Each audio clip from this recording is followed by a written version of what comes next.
Sorry, one moment.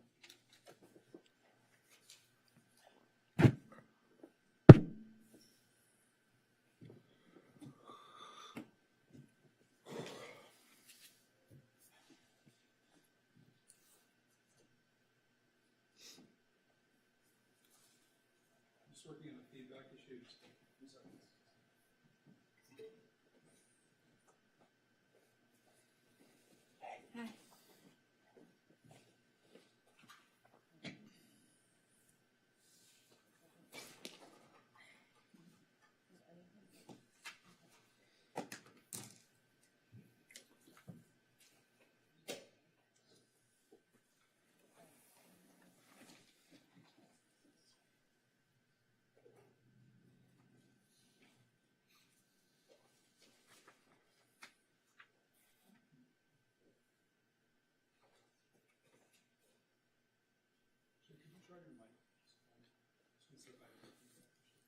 Hello.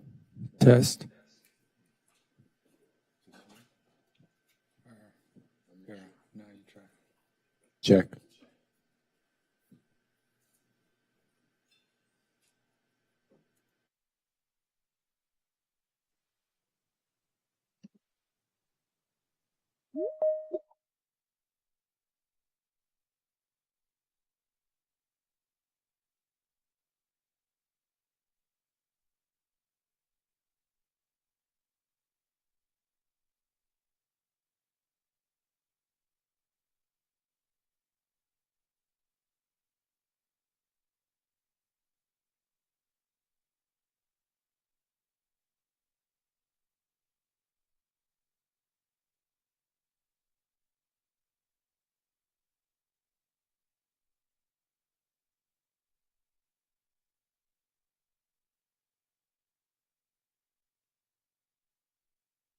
Thank you.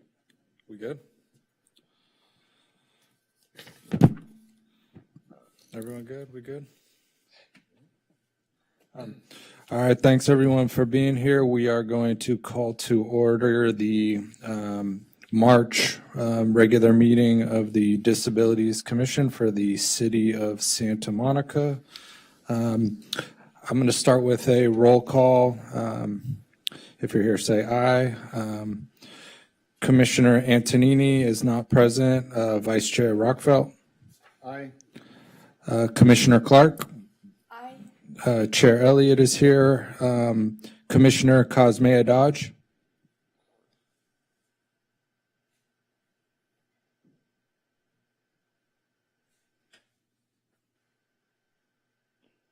Commissioner Cosmea Dodge.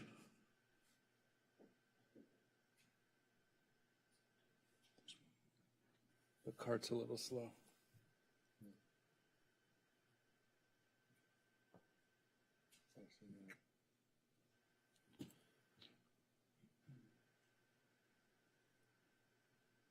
Because Major's aye.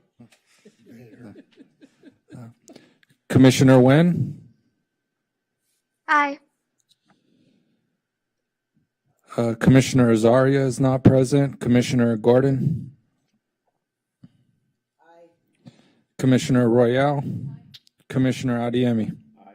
Thanks. We have quorum. Thanks everyone for being here. And we have our folks for public comment here.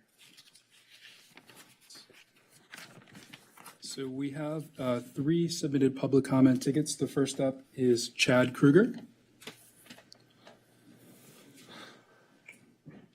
Oh man, I recognize these guys. Come on, man. What's up, Council? Good to see you guys. What up, Council? My name is Chad. So stoked to be here. So today we met our new friend Callie, an absolute legend who was just bumming super hard. So we set out to give her the best day of all time. And Council, I think we freaking did it. And I'm stoked. What up?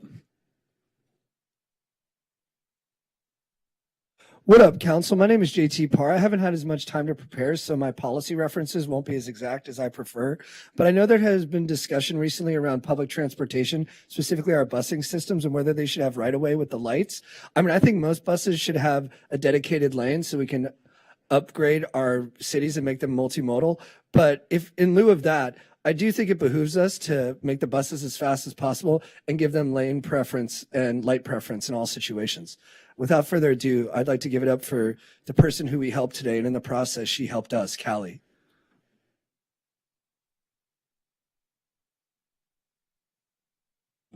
What up, Council? My name is Callie, and it's an honor to speak to you today. I think we can all agree that DUIs, driving drunk, is no good. It's not good for anybody. Nothing kills your stoke more than getting a DUI. There are some people that say that California's DUI laws aren't strict enough. And I say perhaps they're just misdirected. And instead of focusing on punishment and penalties for DUIs, I think maybe we should start focusing on prevention. And if we're not going to just completely outlaw drinking and driving entirely, like zero limit, then my suggestion is that we provide every person who asks for one their own pocket breathalyzer device. That way, we won't have anybody in the situation where they think they're okay to drive, but it turns out they're not, because there's nothing worse than finding out you're not. Thank you. Appreciate your time. I'd just like to tack on to that too, that we did the rudimentary math, and it would cost between $40 and $100 million to provide every citizen who wanted a breathalyzer with one. And in the process of that, if we cut DUIs by 20 to 30%, we would actually recoup the finances within a couple of years. I mean, considering that the overall LA budget is $12 billion, it seems like a negligible amount to contribute to help citizens drive safely. Thank you so much.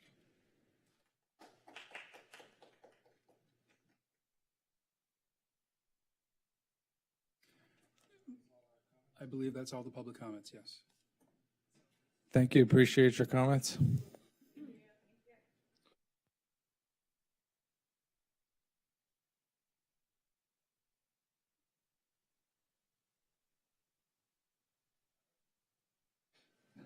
Do we have any, so I'm going to move on to number 2, public input, agenda items under special agenda items and consent calendar only. Do we have any more? We don't.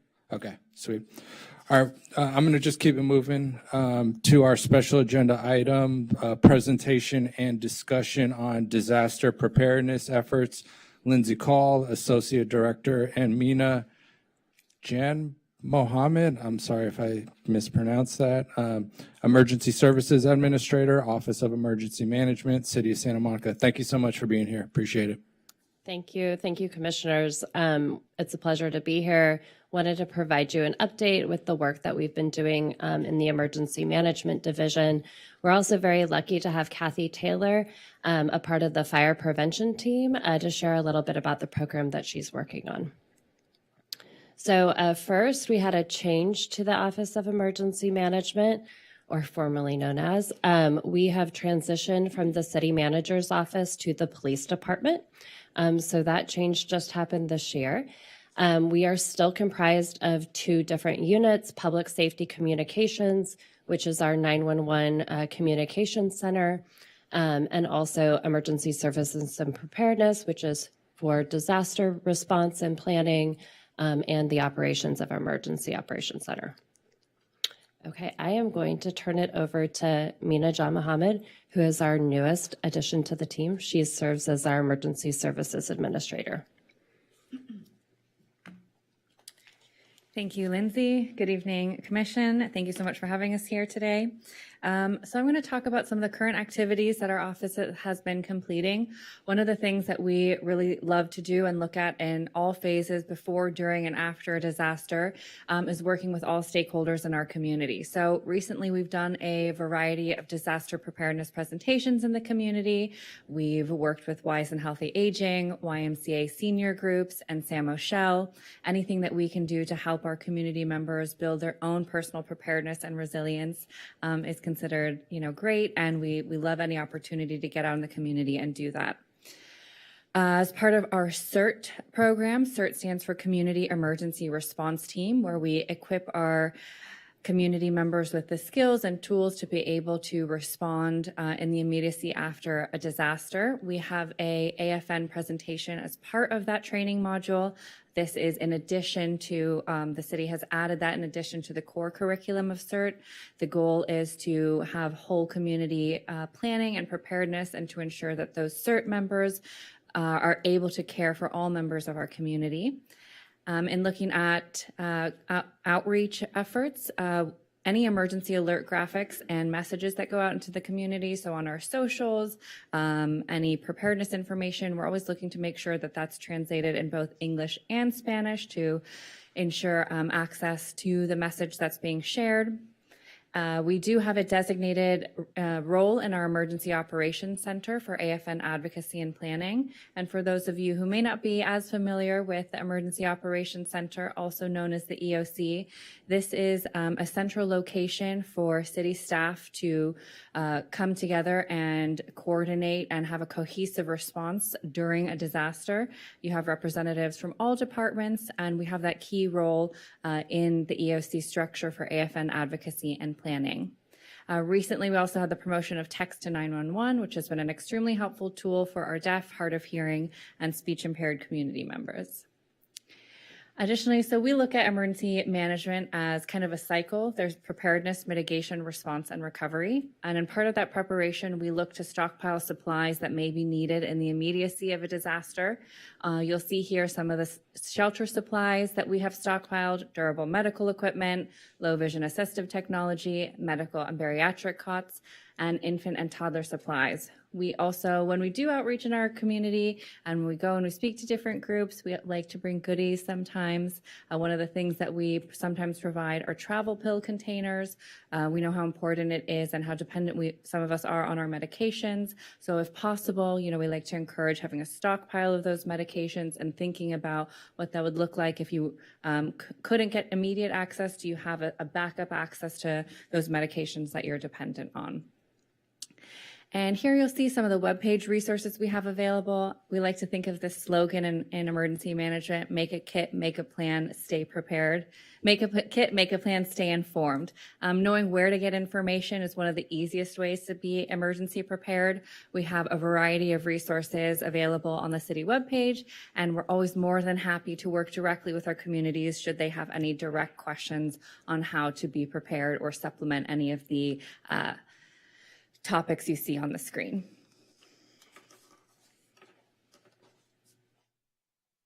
Thank you. We've had some recent experience with emergencies. These are just some of the examples that we did specific to access and functional needs outreach and accommodations during the COVID emergency and Palisades fire. So during COVID, one of the most important things we wanted to do was ensure outreach to our residents, especially those who may have been more isolated and worried about exposure to disease. So first, we ensured we did a postcard with our 311 resource to all households within Santa Monica for senior hours, to grocery stores and things like that, so people could have lower exposure. We put flyers in all of our grocery bags, did all the outreach that way. We did individual outreach calls to all households that we had on record with seniors or children to collect information from those individuals on what exactly their needs were, so we could tailor our support better to what we were hearing from the community. And then we had a disaster hotline that was activated for a long time that reported regular trends and was a resource to connect directly with community members about their concerns. That hotline actually turned into our 311 service that we have now. For Palisades Fire, it was a shorter duration event, but some of the things that we did were we implemented Big Blue bus locations, pickup locations for evacuees to and from shelters. We also coordinated direct pickups from Big Blue bus to different senior center locations where the property manager facilitated the group's evacuation for those residents. and also work directly with individuals who were a high risk evacuation concern. They were so medically fragile, they did not think that they could evacuate. And we coordinated with them in the Emergency Operations Center to ensure we knew where those people were located so that we could send resources to them should we think that the fire be an imminent danger. So some of the things that we're continuing to work on, we have our hazard mitigation plan was adopted by council in November. Right now it's going through the painful process of getting approved by Cal OES and FEMA. But some of the items that are in that plan that the city has committed to completing in the next 5 years is a focus on evacuation planning. That specifically calls out evacuation planning for persons with different access and functional needs and making sure we widely publicize that plan to the community. As we are working on the airport conversion project and the redesign of the airport, ensuring that we incorporate resilience measures, making sure that when we're designing facilities, we're designing so that all can access and all can access in an emergency. If we're not just building a building, what could that building be used for during an emergency event? Working with our city teams to design resilient building standards for city structures, ensuring that they can be operable after a disaster, especially ensuring access to vulnerable populations. And then looking at our tsunami alert system and identifying how we can realistically improve it, considering a siren system, looking more in depth at the barriers to implementing a siren system, and also an expansion of our peer alerting system. And then Mina touched on it, but we are always looking to expand our capability and inclusive emergency communications, ensuring that we're not only communicating with people of multiple languages, but those with hearing or visual disabilities. The other plan that the city just adopted is the Aging and Disability Plan. There are several measures in this plan that are tasked to the Emergency Management Division. For us, it is the emergency preparedness events for older adults and persons with disabilities, ensuring that we're reaching out to populations who are more at risk of impacts from a disaster.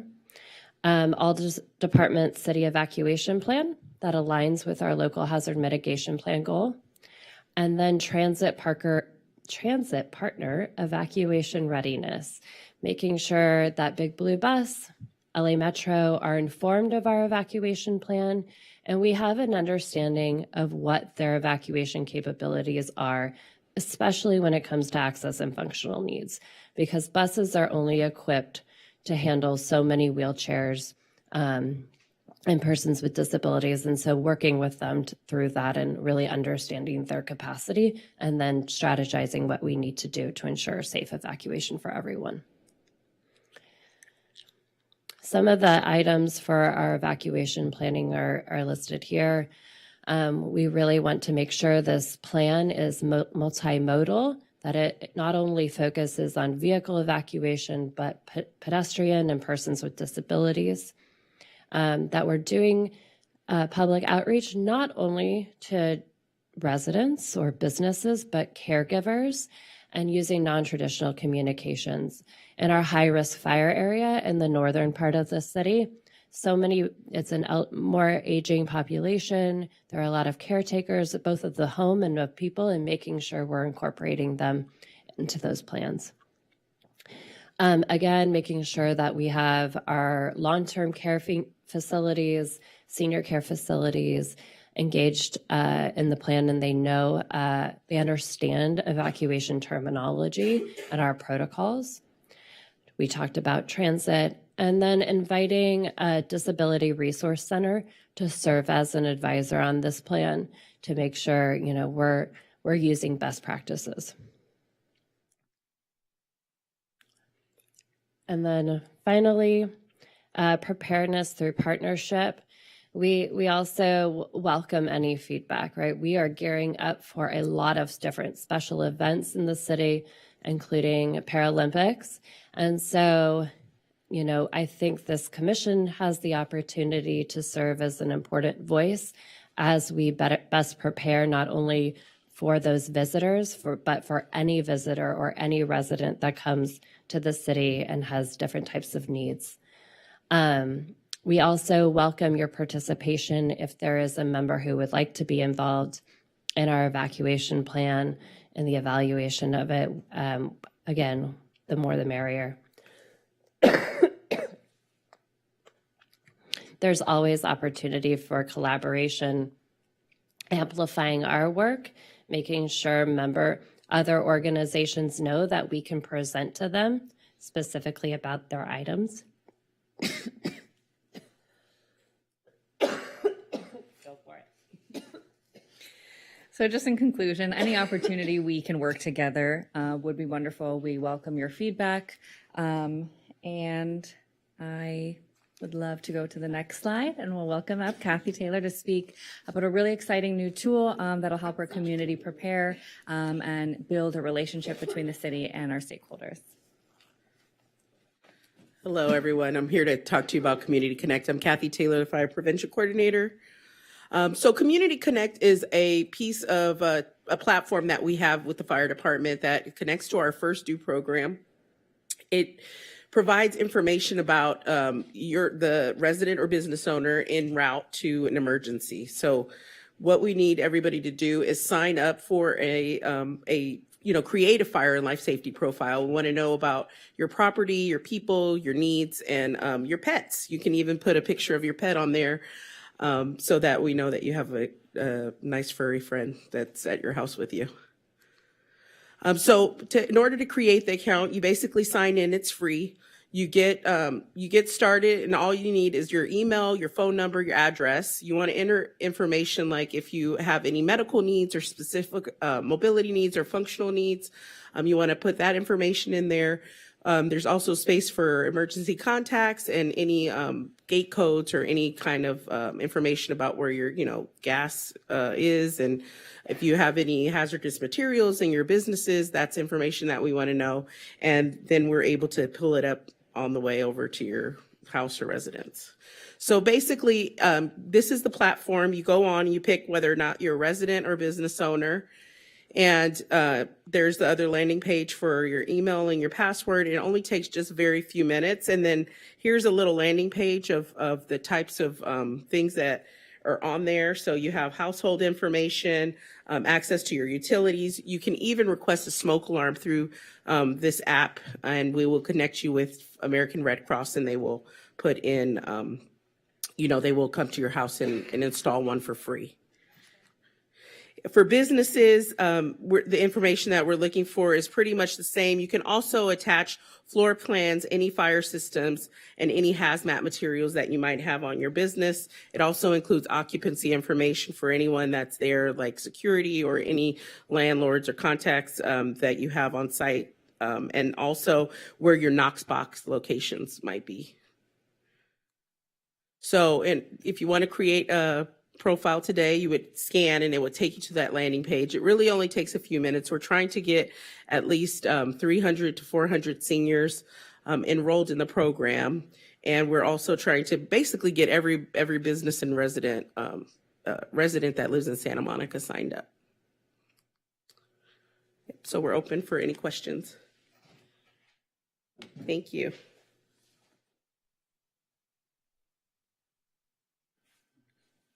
Can we get that QR code? Or actually, maybe if you could just send us the hyperlinks and stuff, that would be great. And thank you so much for being here. I want to open it up to the commission for questions. I have some. I have Commissioner Adiemi and then Commissioner Kazmi Adaj. Go for it.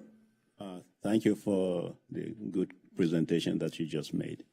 Not that I anticipate any disasters, but they do happen, right? Have you have any plan for beyond the normal that you have right now? Any other plan B for any eventualities, more space, more transportation beyond the normal. So if I understand, we always have kind of we are always trying to think about the what ifs, right? So, or cascading disasters where you think you're dealing with one thing, but then it causes another thing, and it grows and grows and grows. And so we are probably the most pessimistic people where, even for the protests that we're having on March 28th, right? Thinking through, okay, what are our contingencies? If this should be a very normal event, but if this happens, how do we respond? If this happens, how do we respond?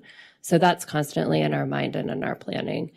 Our plans try to have a flexible framework so that we know how to respond, but it still doesn't dictate exactly what you're going to do, because as soon as you say that, Mother Nature's going to throw you a curveball and something else is going to happen. So, Commissioner Cosmea Dodge. Oh, okay, it's me.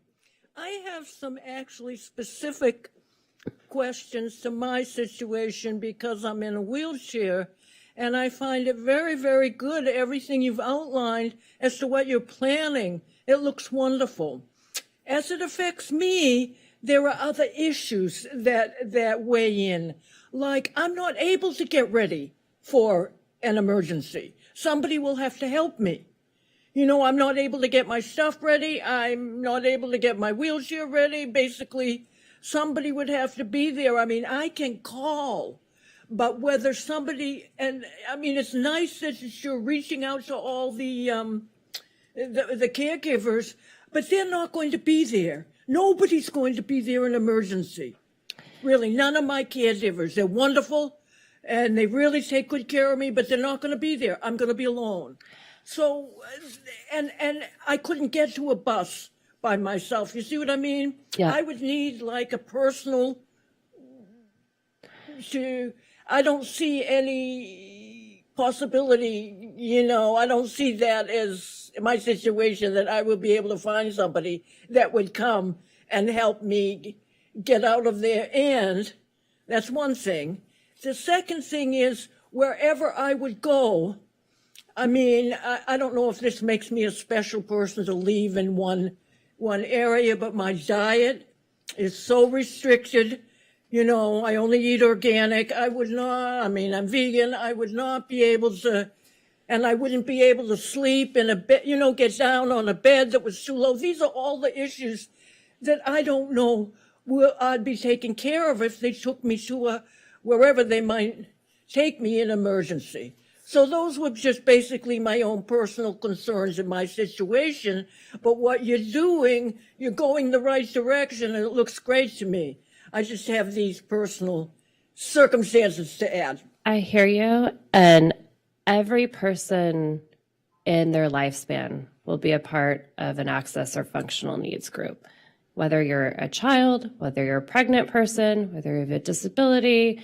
If I take out my contacts, I can't see anything.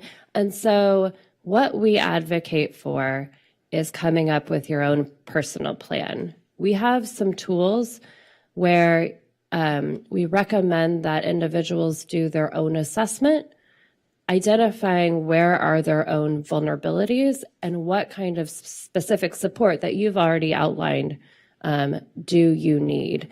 The recommendation is that you have talked about your caregivers and that they might not be the most reliable source of assistance when a disaster comes because they may live a different location, et cetera.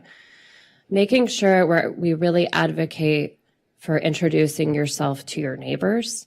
And in major disaster events, neighbors are usually the first responders. Neighbors helping neighbors is an essential part of a disaster preparedness plan. So informing your neighbors, this is who I am, say some hellos before you go into emergency planning, but talking about if I have to leave my home because of a structure fire or even an electrical outage, whatever it may be, this is what I need from you. And most of the time, neighbors are good people who want to help and want those types of instructions so they're better prepared to assist. So there's one idea for you in creating your personal plan. The next is that when shelters are established, normal Red Cross shelters usually are equipped with nurses who do individual assessments. There are access and functional needs teams who also do assessments that I've taken those trainings. But also, if it's a major event where it's impacting a large group where there are a lot of medically fragile persons or people that need additional care, Department of Health Services will set up their own shelter that is specifically staffed to assist with more of the accommodations that you were referring to. So it's not to say that everything, especially in that 24, 48 hours, it's a disaster, right? We're all doing the best we can and trying to make sure that the resources we have match the needs that are in that shelter. But there is a system in place.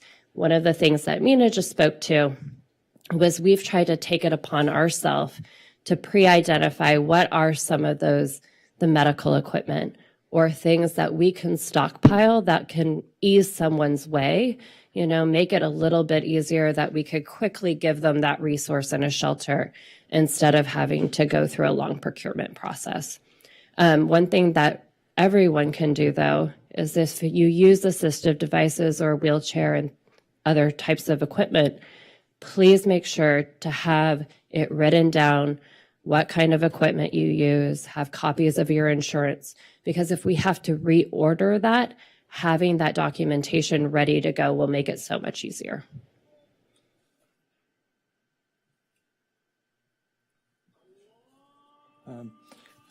We have a few more questions, so we're going to go Commissioner Royale, then me, then Gordon, then Antonini. Commissioner Royale. Thank you very much for update.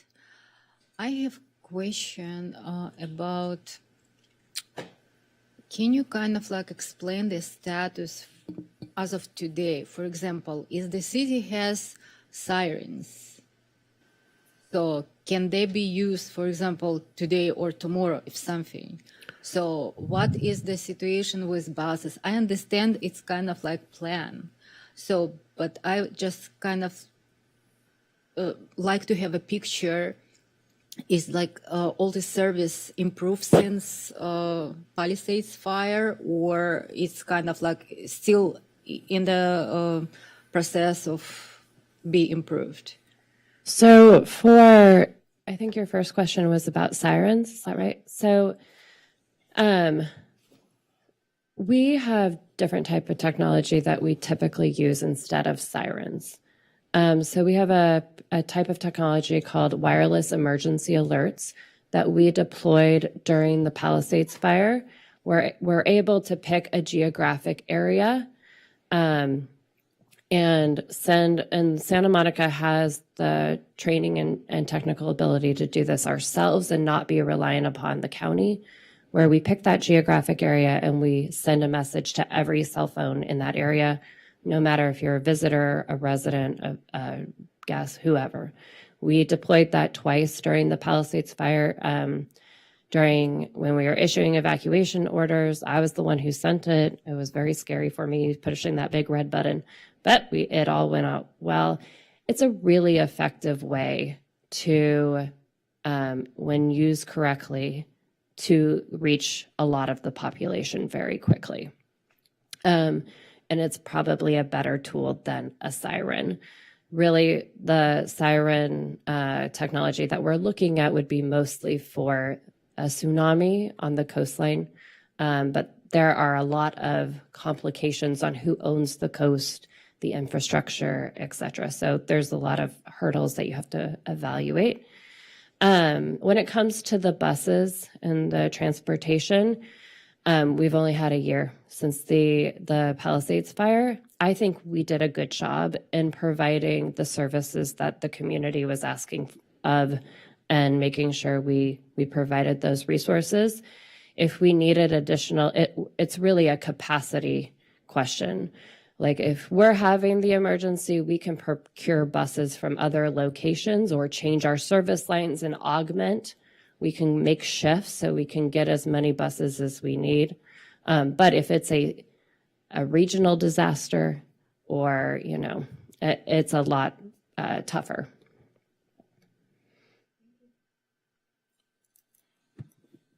All right, it's me, and then we got, after me, it'll be Gordon, Antonini, and then Vice Chair. Thank you for being here again. I just want to point out a few specifics. So on the webpage resources, I'd recommend, not too many people I know use TTY anymore. So I would recommend more like 711 and training your folks that there's going to be a pause because you have to wait for the translation. So sometimes people drop the calls, like on our emergency calls.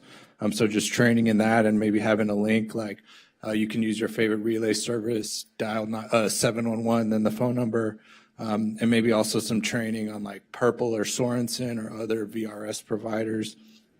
Also, sometimes people use real-time text. Yep. So you guys are a Microsoft organization. So sometimes on Teams meetings, people use real-time text.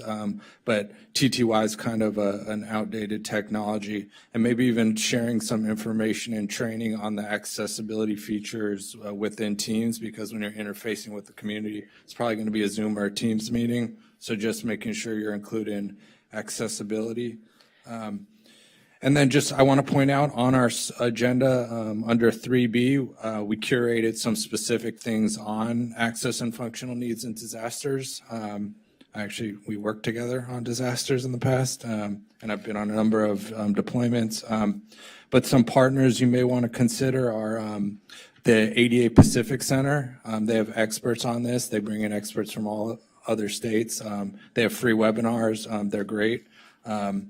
So I definitely look at their resources and collaborate with them. There's the Functional Assessment Service Team. They were involved in the last response, but making sure you can deploy those people as soon as possible. And again, working with the county partners as soon as possible. And just check out the links I posted. I'm not going to go through all of them. And just our state partners, so Cal OES, Access and Functional Needs, they have a great library of things, and they have great trainings on creating effective communication under the ADA.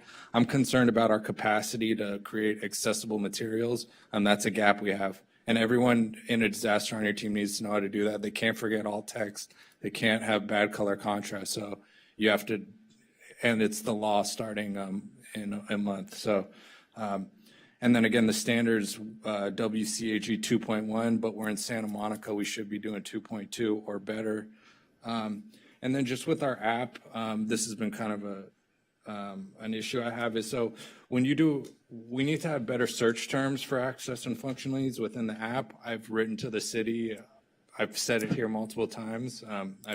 You guys are just the messengers, but like when I type disability in the app now, 0 response. When I tap access functional needs, 0 response. When I tap search wheelchair, I've said this in writing. I've said this exactly, so I don't know. But in a disaster, I want to search for a key term relative to my disability and find something on the 311 app. And then just one thing I'm thinking too is as you guys have changed departments, just how you guys are interfacing with like mental health calls, how you're diverting those with your partners. I know that's a big topic, but I'll stop there. But just thank you for being here and starting the conversation, and we're an active partner. And I want to get it all on the record, but it's not directly directed at you, but we've said some of these things, and we know with disasters, people with disability worst and first. We know the casualties in the last disaster were people with disabilities. So thank you again for being here. And then I'll give you a chance to respond, and then we have Gordon. No, thank you for all of the great ideas and the collaboration, right? If we're talking and working together, we're building something that's stronger. And so there's always opportunity for growth. I think what I appreciate the feedback on 711. We're really also advocating for text to 911, For emergency communications, we've started a widespread campaign on our bus lines to promote text to 911, so people know that either if they're unable to speak for whatever reason, that's an avenue where somebody can have an interactive conversation with a dispatcher that may be easier. And we have engaged with LA City Department of Social Services on their training and bringing that in, but it can always be expanded. I think we have a really solid emergency operations center team, but everyone's bandwidth for disasters, it's an important topic for about a month and then it goes away. But the more we can collectively advocate and use the Olympics as an avenue for advocacy, that we have to be ready for anything, and we really do need to be as inclusive as possible in our preparation for LA 28. I think it's a really great opportunity for all of us. One other last point is for Department of Mental Health, so oversee 911 dispatch. So I actually was the person who implemented our therapeutic transport team, where a call will come into our 911 center and be evaluated. And the goal is to send teams are going out now with a police officer or firefighter, but trying to figure out how those teams can either go independently, because not every emergency requires police or fire personnel. So that's an ongoing project, but there has been a lot of success in it. Thank you, Commissioner Gordon. No, I always like to get everyone's business card. So if I could do that from you. And then I have a question for you and a question for this. Do I ask a question and then you can take the podium too, or how's that work? Yeah, whatever. I mean, I have a question for you too. Okay. I noticed, I live north of Wilshire, and I noticed with the on January 7th with the fire, there were received several notices to evacuate. It was supposed to have been north of Montana, but then they said north of Wilshire from Ocean up, and it freaked everybody out. Come to find out, they said that it was 4 million of the evacuation was sent out in error. That's a pretty big error. Now, I don't know if that was LA County, but we all kind of said, where are we going to go? Jump into the ocean? I mean, so how is it that you guys, I don't know, are going to see to it that you don't send out 4 million emergency evacuations? It wasn't even a warning. It was said you have to evacuate. So that was not us. That was LA. Was that the county? That was the county. I received it. I received it as well, and I called LA City. So you recall what I'm? Yeah, I have no. Yeah, it's a big deal in emergency management. It's been looked into. That's a pretty big screw up. So there's a question about it being a technology error. They've been working with the company. So anyway, I won't go into that because it was not us. What we can do is correct that message. So when we received that, I immediately called the LA City EOC, whose alert and warning person just yelled at me. You're the county. It was the county. City said it's not me. And then what we did is send out an SM alert and put up social media, et cetera, that was not our message. There is no evacuation because it went to a huge amount of 4 people. million. Right. So we can do our best to correct the message. For the area north of Wilshire to Montana, there was an evacuation warning implemented because we had a spot fire 0.4 miles away from the border of Santa Monica, and we were concerned about it spreading to the bluffs. And so there was an evacuation warning is where we want people to get ready, get set, right? That we want them to be prepared. And then if people need extra time to evacuate, we want them to start implementing those plans. So there was a warning, but an order is where it is mandatory that we want people to evacuate because we think there is such a critical risk. It didn't seem like a warning. It seemed like you have to evacuate. So Brought everybody out and saying, you know what's going on, and we couldn't see any smoke or anything. It didn't sound like there was an advisory or that could happen. They were just saying you have to evacuate.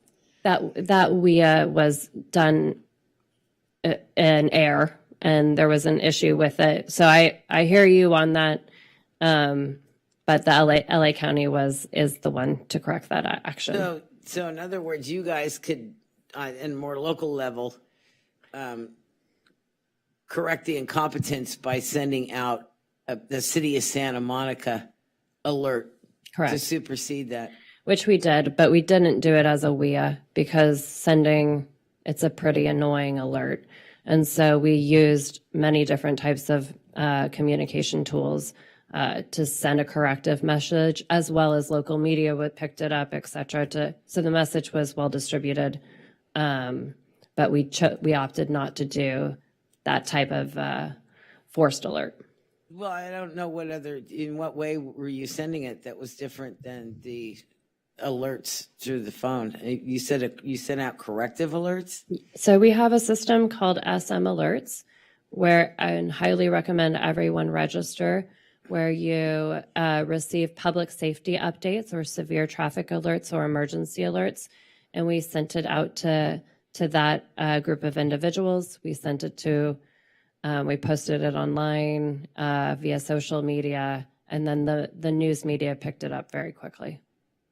But don't you think it would be more expedient and efficient just to go ahead and send out a corrective alert in the same way rather than have people wouldn't know to register for whatever your specialized app is? I think that if you sent out a corrective alert in the same way that the erroneous alert was to supersede that, because most people, if you hear that, you may think it's irritating, but that's what we're going to look at. I hear you. A lot of people, though, also look for validation on that information, especially since it was so vague. We run the risk when we send that type of message that people can deactivate it and will turn it off. And so the more messages you send that way, the more likely people are to turn it off. And so it's a balance that we try to take. And so that was the decision we made at that time. But I hear you, and we'll take that into consideration. Hopefully not the next time, but if we have to issue a WIA or a correction again. Well, that isn't something people deactivate, though. I mean, if you sent out when you hear that, that's what people are going to go to.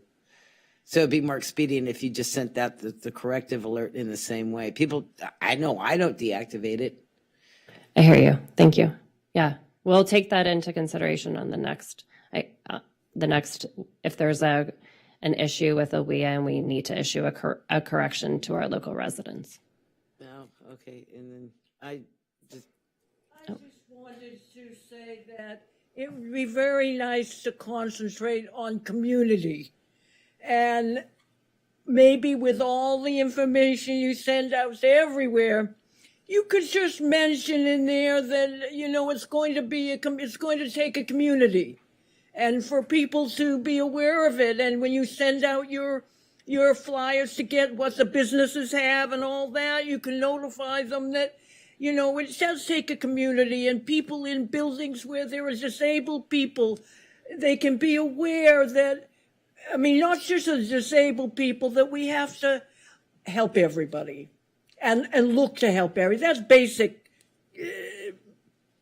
the base. I can see it helps me to see what I'm going to have to do to get my specifics taken care of. But I would just like to say it's a wonderful community response. It's really great we have this, and I would just like more attention to community. It's community. That's what we're doing. We're keeping it together. So yeah, great. Thanks. Commissioner Antonini Rockfeld, and then sorry. I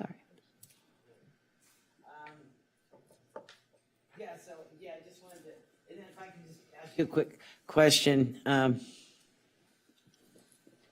you're a firefighter? No, I'm not a firefighter. I'm a fire prevention coordinator. Oh, so you didn't start out with the fire department as a firefighter? No, I started out with the city of Santa Monica 25 years ago in after school programs. And so a lot of the things that I do in the fire department are through community outreach. I do public education and I'm one of the public information officers. Oh, and then I always like to get everyone's business card too. Okay. Was that the only question you had? Yeah, and then just from each you. And then, okay, thank you Yeah, very no much problem. for all you do. Commissioner Anthony, is your mic on? Oh, thank you. Can you press the button again? I'll cue. Go for it. Thanks. Yeah, thank you for the presentation. This was really informative. Yeah, I just had a couple of questions. One was on the impact of the airport conversion. One of the, criticisms, I guess, that I've heard is that, because the airport is closing now in the event of an emergency, it might be harder to get supplies into the city.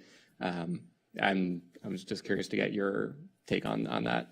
Yeah, so, and we talked a lot about that after the Palisades fire. One of the Cal fire chiefs put it most eloquently that disasters often happen outside of kind of areas with established airports, and yet they're able to land helicopters and things like that. So I think we're trying to identify what are the assets that are most useful in disaster that we can have at the airport, making sure that we have space for helicopter landing but we also lack major, the only city-owned location that is identified as a shelter is Memorial Park Gym, but that does not have adequate facilities.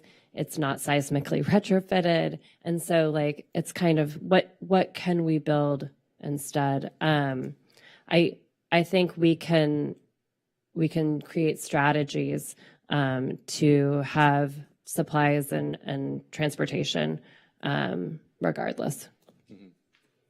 Thank you. And then, so obviously, pandemics and fires are kind of top of mind given recent experience, but I'm wondering if you could talk a little bit more about the plans for, if in the event of a major earthquake, since I think we're seismically overdue for one in the LA area. Yeah, so I mean, it's a very complex response, but the first thing that we really want to do is doing a damage assessment and identifying where are the needs that are the greatest. So that happens in a couple different ways. Fire has a target hazard list of all of the sensitive locations or high risk locations that they will evaluate first. So we can identify, are there key areas where we need to do search and rescue? Are there major complex fires that they need to be put out? So that happens. At the same time, police department is deployed to do a windshield survey where they drive block to block, evaluating all of the structures to get an idea of how much damage there is so we can identify what pockets may need resources the most. They're instructed not to stop, right? They're trying to collect that information and keep going so we can get that as quickly as possible and make decisions. And then we go through the more detailed assessments of structures. Can people stay in their homes or not? Opening shelters. But one of the most critical things we do is we have critical lifelines that we have pre-identified and making sure that we have water, electricity, basic utilities, safety, things like that. Our hospitals are online. And how do we get them back online quickly if they're not? So it is a very complicated response. We have people identified for water resources, fire, medical, hospital reps, Red Cross reps, all of those different partners, and then planning and intel, people who just focus on logistics. A very robust team that's trained to come together, break down all of the city silos and get through difficult problems and figure them out collectively. and just really proud of our EOC team. Things that we can't do ourselves. We have really great relationships with LA County, our neighboring jurisdictions, so that we can pull in resources where we may need them, and the state as well. Thank you. And then I had one question about the Community Connect app or website, which is just that, there's obviously a lot of sensitive information that people will be providing. So I was just curious what sort of protocols or what is being done to secure that information. So the same level of encryption of security that you have when you sign in and to a bank, your bank account, is the same level of encryption that the platform offers. Mm-hmm. And then under what conditions could emergency personnel pull that information up? Or I guess maybe to put it another way, is there like an audit trail when people pull up that information? I would have to get back to you on that, but it basically just kind of provides the same kind of information that they can kind of pull up in the CAD system and what they do for reporting. So it's only the information that you provide on there. Okay. And they're only accessing it on the route en route to your home. Mm-hmm. And is that enforced like technologically, or is that just like a protocol that? Yeah, I know not everybody can just go in there. So whoever has rights on the platform, Mm-hmm. which is like myself, the fire marshal, and then firefighters, anybody that has access to be able to do the input the information in, like fire code enforcement officers, those are the only people. Like we don't share it with the police department, or I don't even think, do you guys have, you guys don't even have access to it. So our dispatchers don't even have access to it. So it's just the fire department. Okay, thank you. Yeah. Vice Chair, then me, and then Commissioner Royal. Sort of continuing with Connect, yes. So, and it's interesting, you brought up another point at the end there. Early on, there was discussion about, or points about getting feedback and reaching out to the disabled or vulnerable community. And early on, my question was, well, how do we know who that is and how comfortable are that we know? Then you brought up Community Connect. Amazing. I had a question. I just want to go through my whole thing. A question on how you're getting the word out and getting a response. But then at the end, you're not sharing the information, so you don't know. The response doesn't really know. Well, I'm talking about on the back end. Okay. Right. We're not you. I think you're talking about outreach to the community. Right. Well, I was kind of combining it at that point. Oh, okay. Correct. So I'll ask some very specific questions. How many people are sort of on this Community Connect? How has your success been? Is it, you said it's new or it's yes. So we did a soft rollout starting last December. Right now we currently have about 4 months. Then. Yeah. Oh, okay. Very new. We currently have about 150 people signed up. Okay. For when I mentioned the back end, it's like if I was going to your house and going in and accessing it, when we're talking about the marketing and rolling out of the program, we are working closely with OEM in the sense that they do have like Community Connect on their landing pages and they've been able to connect them to different websites. So we've been cross collaborating when it comes to the outreach component. It's just not when you were talking about internally auditing, like who has your access, like the police department or dispatch, like internally, nobody has access to it. Mm-hmm. But externally, yes, we're all rolling it out and sharing it with the whole city. Can I add one point? Go ahead. So I think to get to your question, like how could we use that information in a disaster to make right yeah, decisions? How can we collectively make sure we get more participants? And then it was, how is that information going to be used in specific situations? Right. So in a major disaster, we do activate fire department personnel who would have access to that data in our emergency operations center. Typically, they serve as fire or medical health branch folks. So that data, we could direct them, hey, we need to put together a list of individuals and determine a plan on what kind of outreach do they want to do. Is there evacuation assistance required? How are we going to use that data? but we could still have it be within the fire department's control. On this, one of the questions that's come up in previous conversations is there's a fire in a building and someone on the top floor is in a wheelchair and difficult to get out.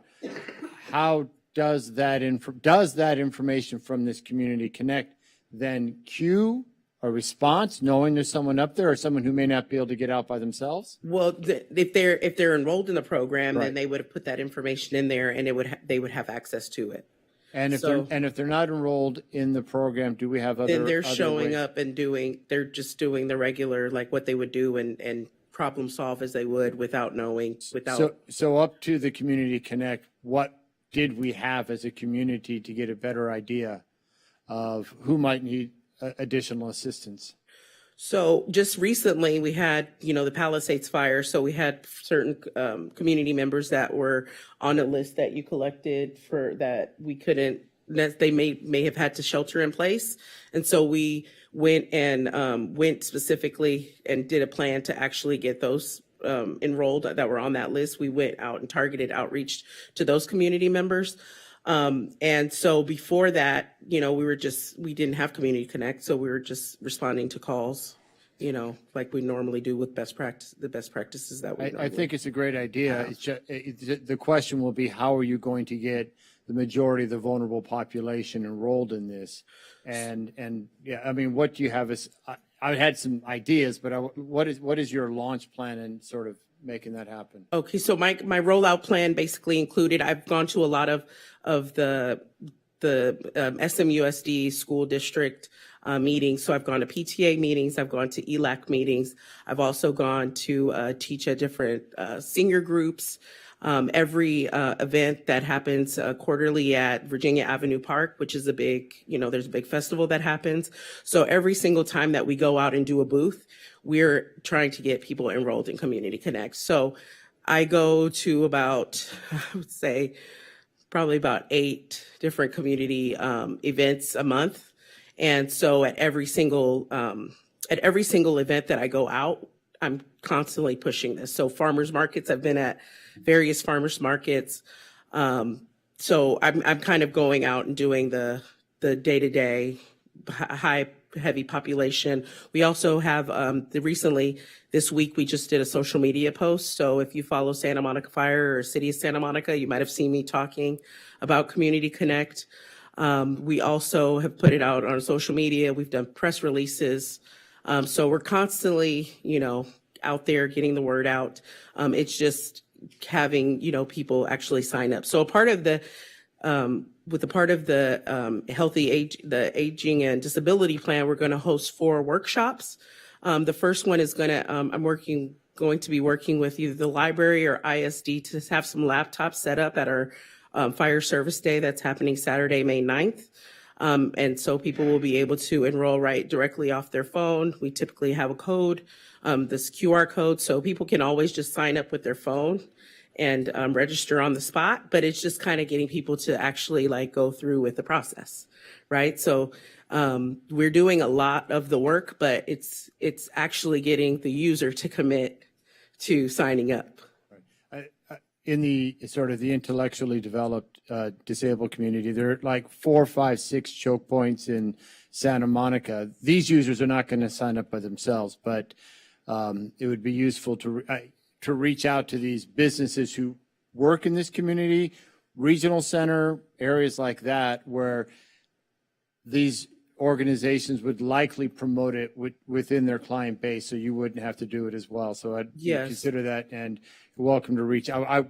My wife and I run one, for example. That's why I bring this up, and certainly we could direct some other ones if where possibly to go in that. Yes, so I will.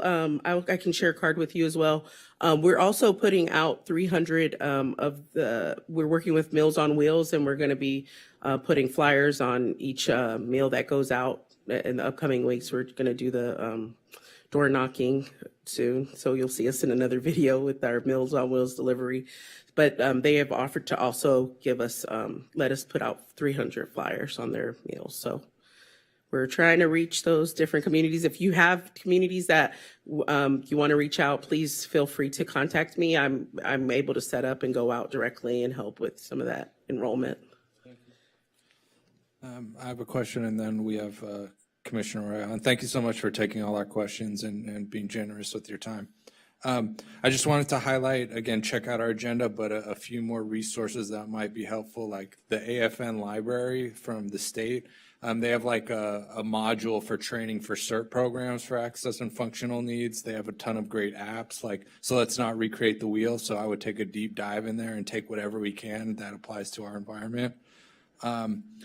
And then, we are in a technology-rich city, so just if we're exploring like Bluetooth mesh networks, satellite messaging, things like that, AI, computer vision, like I remember having to drive through like flood zones or fire zones.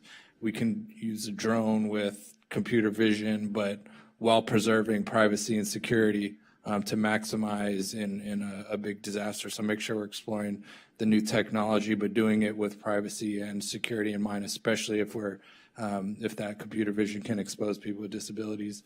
Again, I would highlight the Department of Rehabilitation. On our agenda, they have free stuff. They also have great trainings on making accessible documents, and so does the state OES. So even maybe it might be like $40 to $100, but just sending your staff there might be better than creating some in-house, if that's possible, if you have a training budget. Some potential partners, LA County Commission of Disabilities would be great. They meet monthly. I know they're involved with the Olympics, and there's a number of organizations. So if you could just give us info on what you're doing so we can, try and get the word out to folks already involved. And then just again, with the communication, PDFs are going to be a problem. They're just very inaccessible. So there are some tools out there. I think like ASU has a tool to remediate PDFs for cheap, but just be very mindful about, ask yourself the question, does this have to be a PDF? And if it does, make sure it's accessible. And then Commissioner Wright, I don't think there's a question there. I just wanted to share information. So Commissioner Royale.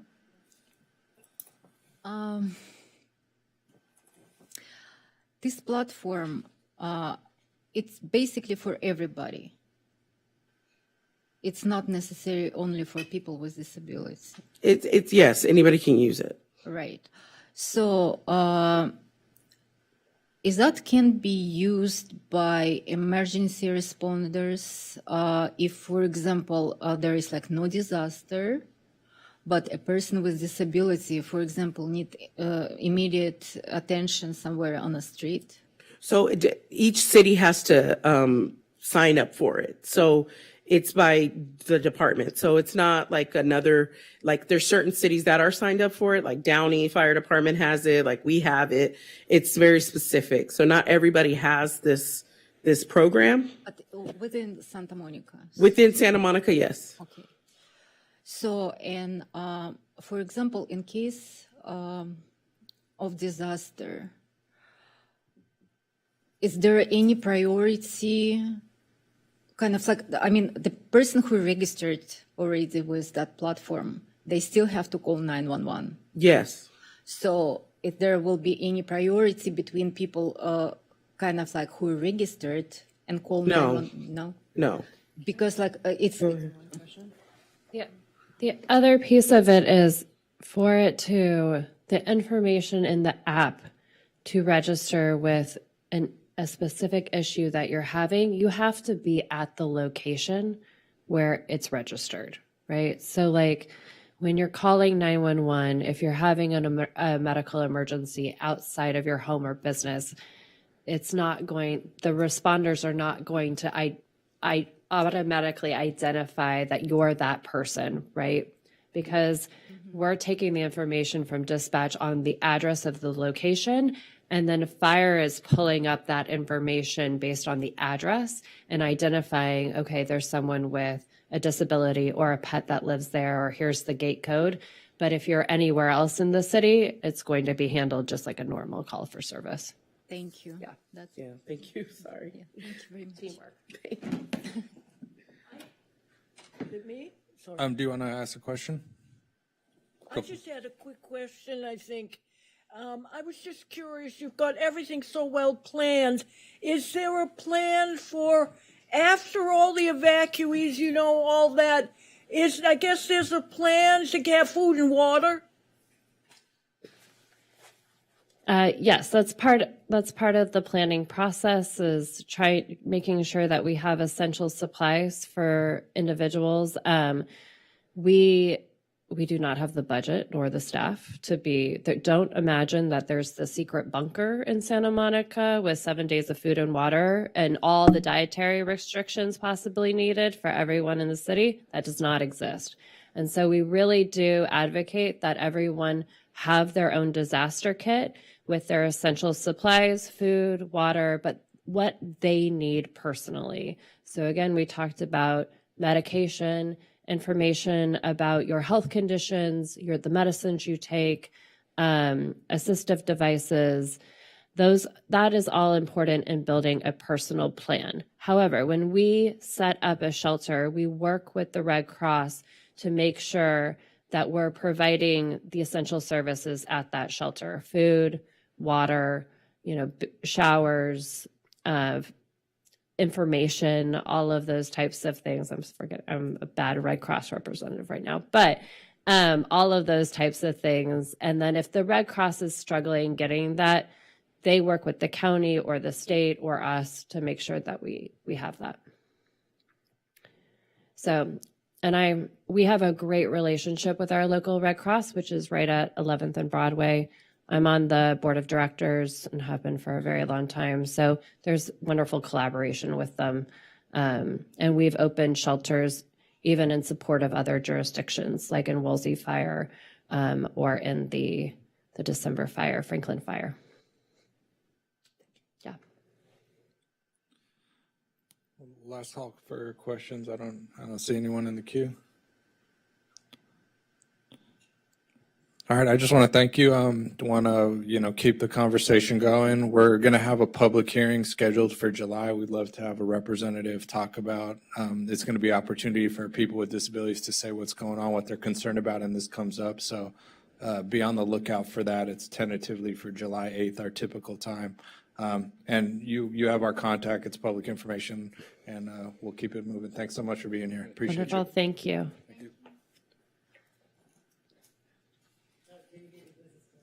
Oh, and business cards, if you could leave, or if you give them to Thomas, I'll give them next time. Thank you so much. Yeah. Well, I'll bring you another cell phone. I can write it down. Apologies. Thank you very much. Thank you.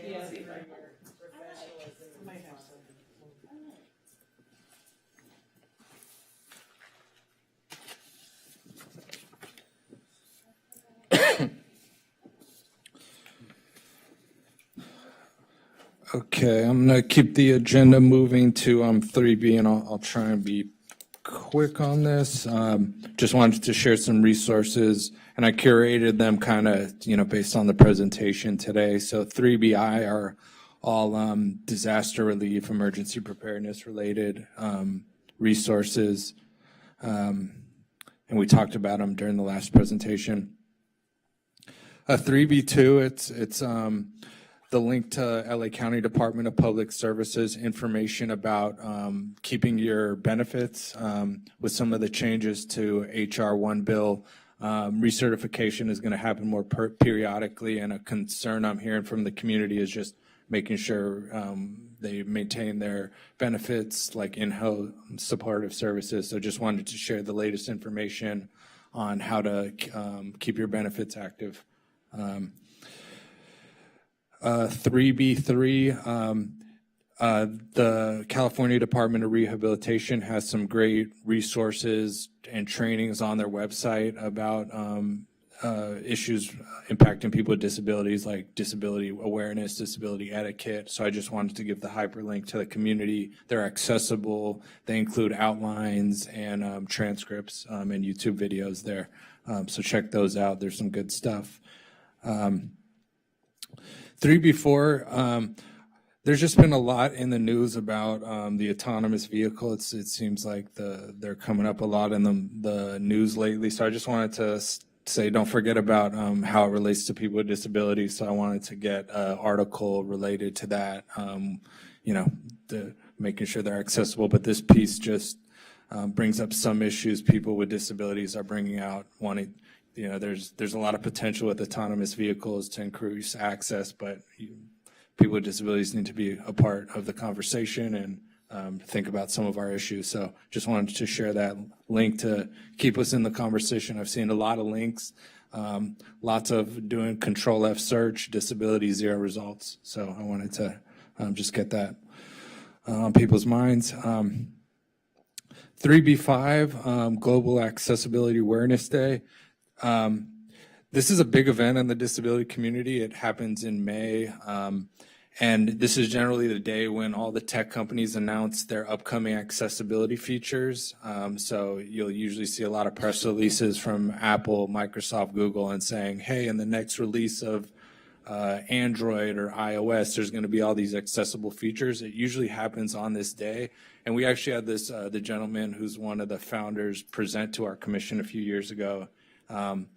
So I just wanted to give a plug. In the past, we've talked about maybe doing something for this, but I just want the community to be aware of it because it's a big day, and assistive technology is something that's come up a lot. And related to that, tool that the creator or the founder of Global Accessibility Awareness Day, he has that AI model accessibility checker, which we talked about a little bit in our AI ad hoc, where it evaluates AI tools, AI large language models for how they write code, particularly how accessible the code they generate is. He has his own kind of leaderboard, which is pretty unique in the space. So you put in a prompt to write code, the tool writes code, is the tool accessible? And that's what it is. So I just wanted to give a plug to that. And finally, just 3B6, there was kind of a milestone in the web content accessibility guidelines. They have a new version of draft 3.0. The current standard is 2.2. The legal standard for compliance is 2.1. But we need to look ahead. I just want to give kind of that North Star of it's still a draft. It's going to be years before it's finalized, but just something to strive for. And sometimes community members are interested in tech, so just wanted to give kind of a North Star. So that's it. Check it out. And especially I hope our speakers earlier check about 3BI for the disaster stuff. Okay.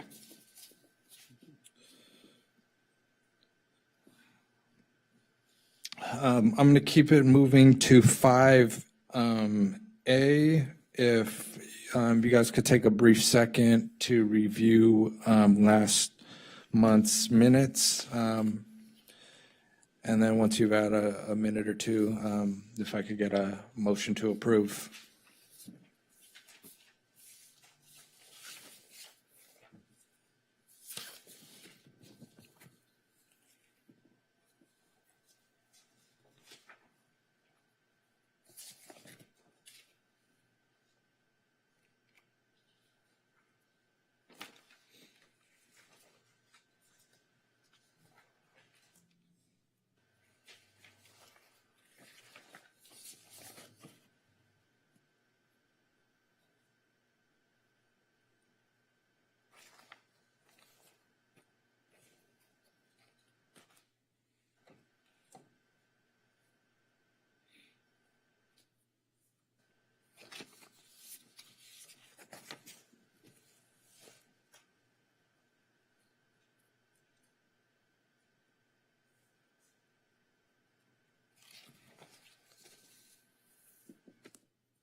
If I make a motion to approve the February 11th minutes.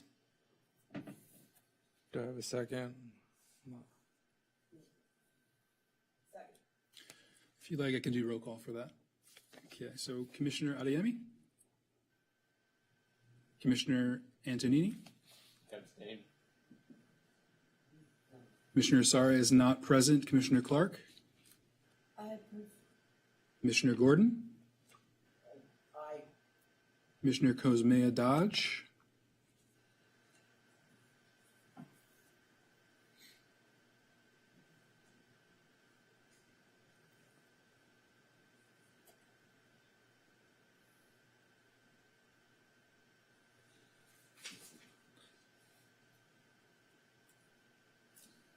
There's a little bit of delay.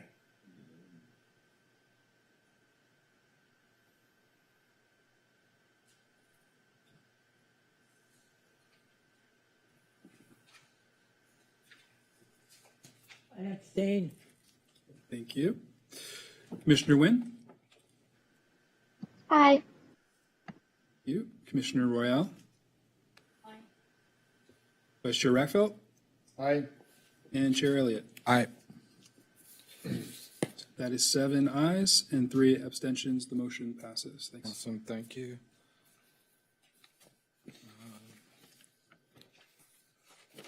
Where were we? So item 6, public input on remaining agenda items. Do we have any comments from the public? I have not received any chits, no.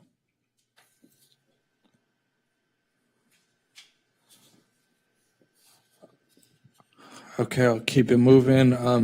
Item 9, staff administrative items.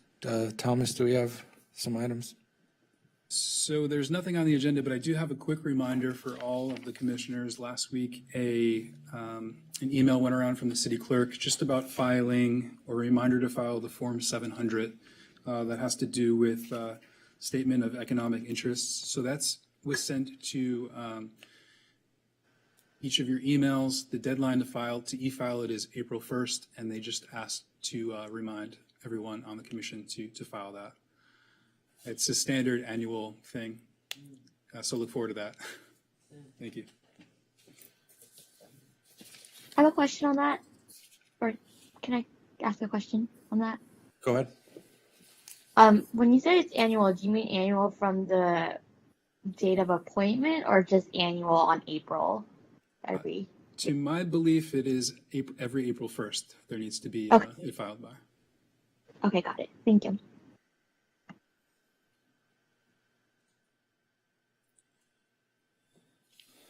Any questions on this, or should I keep moving? Okay. Item 13, Disabilities Commission member discussion items. 13A, discussion and possible action on draft fiscal year 26 to 27 Public Housing Authority Plan. And this is a follow-up that came up from a public comment to take a deeper dive into this, and we did, and we thought it would be a good option to discuss, but we have a member to help us out with this. Hi, my name is Yelena Solovyova. I'm a senior administrative analyst with the Housing and Human Services Division. I will start out by saying that we did receive a comment. It came through Housing Commission as well. And as part of our process, we will respond to that comment in writing as part of presentation to City Council and submittal to HUD. We would prefer not to respond directly to the comment here, although we will respond to any questions that you might have regarding in any PHA plan. I'll be happy to respond. So go ahead, if you have any questions. I didn't make a presentation specifically for this because we were kind of informed the last minute. I do have a presentation that I did at Housing Commission. If you want a brief presentation on the PHA plan process, I'll be happy to do it. Otherwise, if you just want to ask questions that you had planned to ask, we'll be happy to answer those as well. I have a question, and then Gordon, you'll go after. I like to email if you have slides, if you could email them to the commission if possible. But just one piece of feedback, I mean, the public comment period is closed. So just maybe for next year, it's just a heads up that we want to get a heads up about this. So either at our January or February, if this is due in April, I'd like to already get it on your radar to agendize this and get the presentation. So we have the necessary information to both move as a commission and together, and also as the information as individuals to make public comments. Because there's a lot of, I mean, if you just search disability, it comes up a lot, and it was just not enough time to digest it and make a public comment. So we're just glad to be part of the conversation now and get prepared for the next one, because I know we want to comment next time, and I appreciate you being so responsive. And just a big theme is digital accessibility. So making sure moving forward the content you create meets the effective communication guidelines under the ADA, and your digital content around this is accessible. And then I'm going to pass it to Commissioner Gordon. Oh, yeah. I wanted to thank you very much. I was at that Housing Commission meeting, so I remember that. And can I get your business card?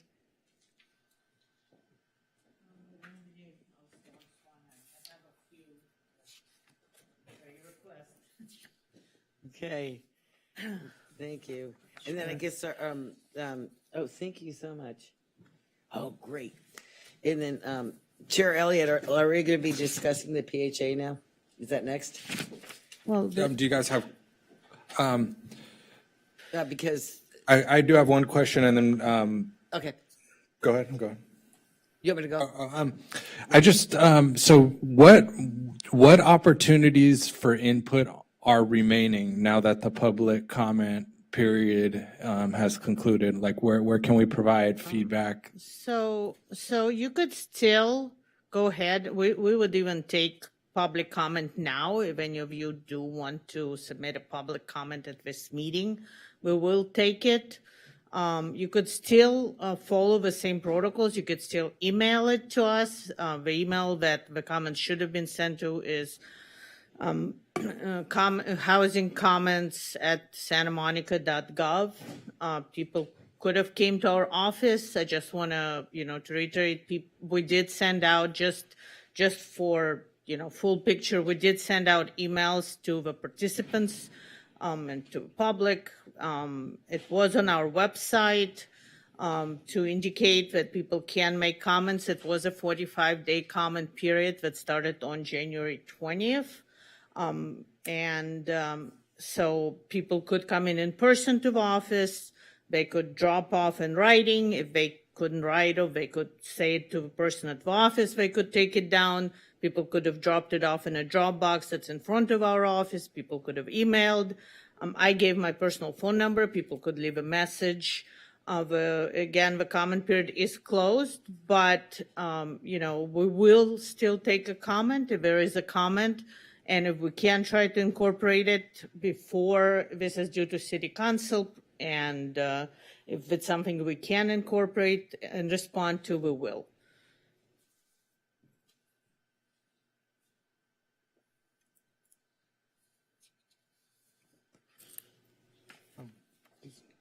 I do. Go ahead.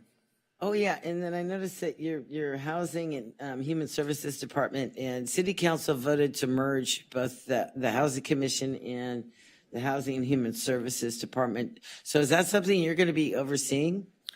So I am not involved in developments of commissions. That's something that City Council approves. If City Council does decide that they're going to combine the Housing Commission and Disabilities Commission, then No, it's disability is going to remain independent. okay. So we don't oversee any commissions. We were on our program. We do not oversee a commission. So I'm not. So go ahead. Hi, my name is Patrick Komesu. I'm the Housing Authority Programs Manager. To answer your question, like boards and commissions are usually appointed directly by council. Right. And, they give input and give advice. We are staff and we are like directed by council or the city office. Or in our case, we're under the Housing and Human Services Department. So usually that's up to the discretion of council. Obviously, the boards and commission are here to give input to council, to us, to, other boards and stuff like that. So we wouldn't have much information on like council, you're always, your existence is to provide input and gather information and, keep us informed, we keep you informed, and that's kind of our relationship. But we wouldn't have much on that. And I do apologize, if it's something I had information, I would share it. It's not like we're trying to hide it. It's just we don't really know what council is going to decide until they decide. It was just a little confusing because her business card said Housing and Human Services, so I was thinking it had something to do with housing and. Yeah, no, that's fair. Yes, we are the Housing and Human Services Department. We are a very broad department. We cover a lot of ground. We do a lot of work in the city, and we're involved in almost every aspect and every level. So, like we go to the Housing Commission, right? Some of our people in our department go to the Human Services Commission, or and obviously Disabilities Commission, and there's the GS Committee. There's quite a few places we frequent because we have a lot of touch points within the city. Oh, okay. And then, are you going to be discussing the PHA? Are you here to discuss that? I'm here. Yeah, we are here to answer any questions discuss anything as it pertains to the PHA plan. Any questions you have about input, our processes, and anything like that. I do know you mentioned that you wanted to be part of the process next year. Thank you for that input. We're always happy to show up and show out for these kinds of things. And just to add to what Elena was saying, like the public input period is just a 45-day public comment period when we're actually revising our plans. We do take comments and input throughout the year. That's kind of how we are. This is just a more formalized version of it. So I just want to make that clarification. Thank you. Oh, yes. No, wait. Go ahead and I'll go after you. Okay.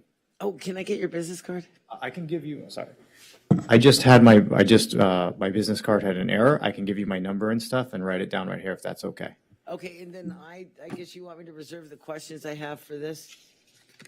Or do you want me to? You can go ahead. I think that's why we're here, is for you to ask questions, so. I think this is probably a Mr. Korematsu question. Well, why don't you ask a question and it's to him, he'll come up. Because there's been a lot of problems with and I guess when you want me to mention, because I've been going to the meetings, with potential violations of BMH, below market housing, and the priorities, the tiering that was discussed at the Housing Commission. And I believe I remember recall you saying that there's a certain group of a certain lobby of employees that want to jump ahead of the tiered system for BMH. And I think I remember you saying that wasn't going to change when you spoke before the Housing Commission. So it's a relief to us. So the priorities on the BMH list, and just to clarify, I do not handle BMH waitlist. We do have a separate division, a group who does it. But to answer your question, there is no priority specifically for city staff to be prioritized on the BMH waitlist. There is a priority on BMH waitlist for live-work preference, which means people who either residents of Santa Monica or they work in Santa Monica, not necessarily for the city, they work in the city of Santa Monica 24 hours, 25 hours a week or more, which is considered full-time, would be prioritized on that wait list. But there's no priority given to the city staff on the wait list. That wasn't what I was Okay, discussing. so what is? Because you weren't at the Housing Commission meeting. Okay, It's- well, there's I will step away and let Okay, thank you. the comments to respond then. Okay. I apologize. Okay. Because there was a lot of problems with the BMH, with a certain lobby of employees that work in Santa Monica that wanted to jump over disabled people and homeless people and say that they should be given preference to BMH, that because they work a mere 25 hours a week, that they should be given preference above homeless people who are in the city of Santa Monica and disabled people and seniors that are in the city of Santa Monica. And then I seem to recall that you had reassured the Housing Commission, Chair Gordon, and the Vice Chair Borison that the BMH was going to remain the same as far as the tiered system. Yeah, the BMH is going to remain the same, and kind to address what you're talking about specifically. Yeah. They don't, like, if you're homeless in Santa Monica, you still live in Santa Monica, right? And if you're disabled, right, you can still live in Santa Monica. And there is specific BMH units that have accessibility. And, the BMH waitlist does screen for those things. And, if you meet that disability criteria, you would be prioritized for that unit.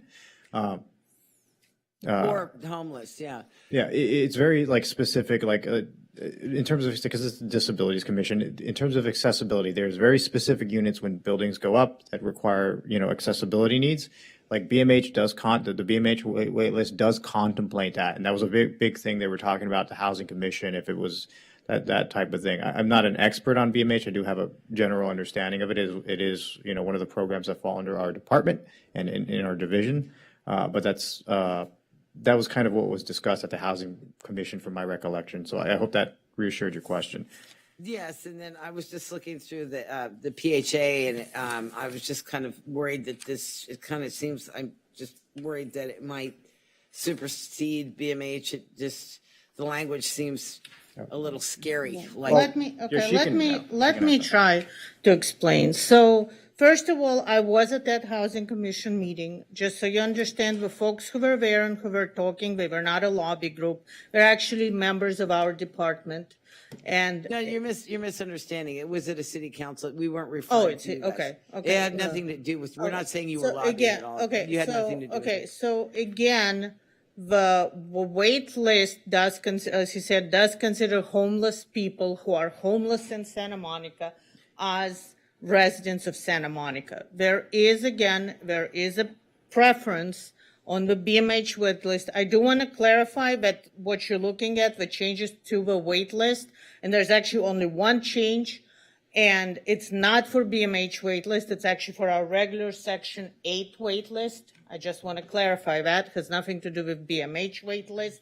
But in fact, both lists do have a priority for people who live and or work in the city of Santa Monica.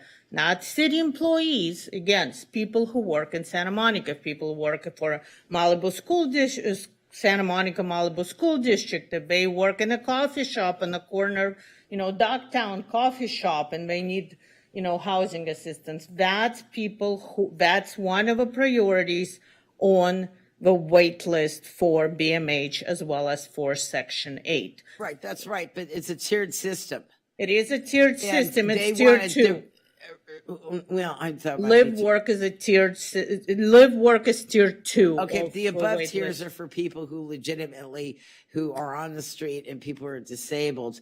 Those are more of I guess tier 1. I have the package at home, but just that there was people that were claiming that because they quite simply work 25 hours a week, that they should jump over those tiers, that their tier should be prioritized over the other tiers in violation of the tiered system. The tier system is not changing.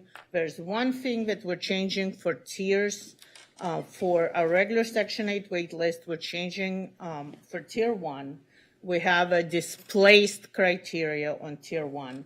Displaced criteria is for people who are about to lose their housing because the landlord wants them out, because government is going to build something that's going to destroy their housing, because of Alice Act. There's several different categories. And right now under that category, we have victims or survivors of domestic violence. And there's very specific criteria under which they need to qualify. And it's kind of hard to qualify. So what we're actually within Tier 1, there's another category, which is vulnerable families, which addresses people who are homeless or at risk of homelessness. And what we're doing now is we're actually going to add victims of domestic violence to that vulnerable families category, so that they would actually be referred by agencies who help people who are victims of domestic violence. It'll make it, they could get more services because they would need other help than just like, you're on the wait list for housing. They need other wraparound services. So they'd be connected through human services to an agency that serves folks who are victims of domestic violence. And those agencies could then come to us and refer people to tier 1 vulnerable families. So that's the main switch to try to help those individuals, because honestly, when, we feel that's a more appropriate space for them. And also displaced implies that you already fled the housing, that, that's part of a qualification. You had to flee the housing, and some people are afraid to flee. They can't flee, and they need help with that. So they might not qualify based on that, but that's why we're putting it under vulnerable families, and they would qualify under that criteria. So that's really the one, really major change we're doing to the tiers. And again, this is solely for Section 8 waitlist, does not affect BMH. They have slightly different criteria. Okay. Right, and this is the Section 8?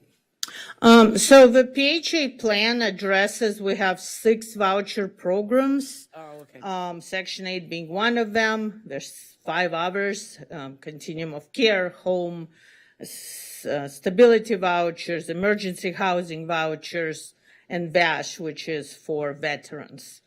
All of them are governed by our PHA plan. So this is an umbrella. This is, yes, so it is an umbrella. But that specific wait list is specifically for Section 8. I just want to, that tier that you're looking at is specifically for Section 8 Yeah, or Section 8 HCV. is covered under this? Yes, Yeah, and then so is emergency housing voucher and others. yes. Okay. Okay. EHV. Okay. No, thank you so much for coming in, and just a couple comments. I like that there's clarifying language around disability as a mitigating factor, some clarity around reasonable accommodations. I'd ask if you have any resources or technical assistance to plainly explain how to develop an affidavit to articulate that the disability is a mitigating factor, and if we could make that available to the community. Well, I'll be honest, I don't, well, okay. Okay. So Yelena can explain it really well, but I usually she's just taken over the reasonable accommodation process for me. So the way our reasonable accommodation process works and the way she developed these policies within the plan is that it's an intervention methodology. So if there is a mitigating factor, especially with a disability, so the way it's written now is we'd find out sooner rather than later. That's one aspect of what she wrote. The other aspect is once you know it, once you identify it, we do have an LCSW licensed clinical social worker on staff, right? So if we see any of our staff does have training to not assess, but recognize when there may be other things at play, and then we would tap into the resources, human services, homeless prevention and intervention. And so we'd bring these resources in to help us identify if there is something at play and then start identifying resources. So it's not that we have it, it's that we have these resources that we tap into who are already in a position to help these folks. Most of the people on our program are disabled and or seniors. So our program by nature has to be adaptable to those kinds of scenarios. And so just Chair Commissioner. Commissioner, I almost said Chair. Commissioner Gordon said it. We are housing. Yeah, there's Chair Gordon. Yeah, I'm sorry. Sometimes I mix them up. But we're housing and human services. So we were once just housing. So we have that human services component in it. So it's not just a procedural thing. We have a lot of things that are resources that come in. When she's saying that we work with partners, It's saying that rather than developing something on our own, we're tapping into existing resources that are already there to do it, right? They're better at it than us, and then we work together in like a community or a collaboration. And so rather than just focusing on us in this 900-page book and this very regulatory process, we're contemplating it at a real level and working with people who can help us understand what's going on with this person. Because it is unique. Like a disability isn't, that's why they have those scans and personal plans, is we don't necessarily know and we don't want to figure it out too late. So that's kind of how this is being structured.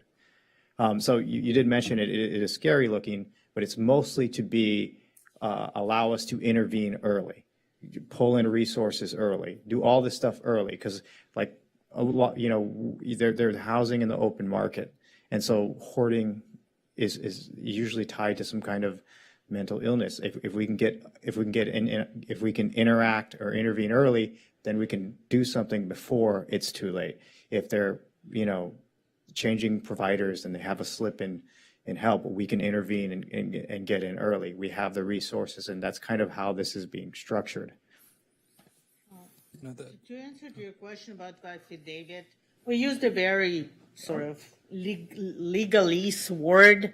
It's really just, it's a letter where somebody, and just to point out, a lot of our participants, especially Continuum of Care participants, which is a program specifically for chronically homeless disabled individuals, do work with case managers, with people concerned, St. Joseph Center, Step Up on Second.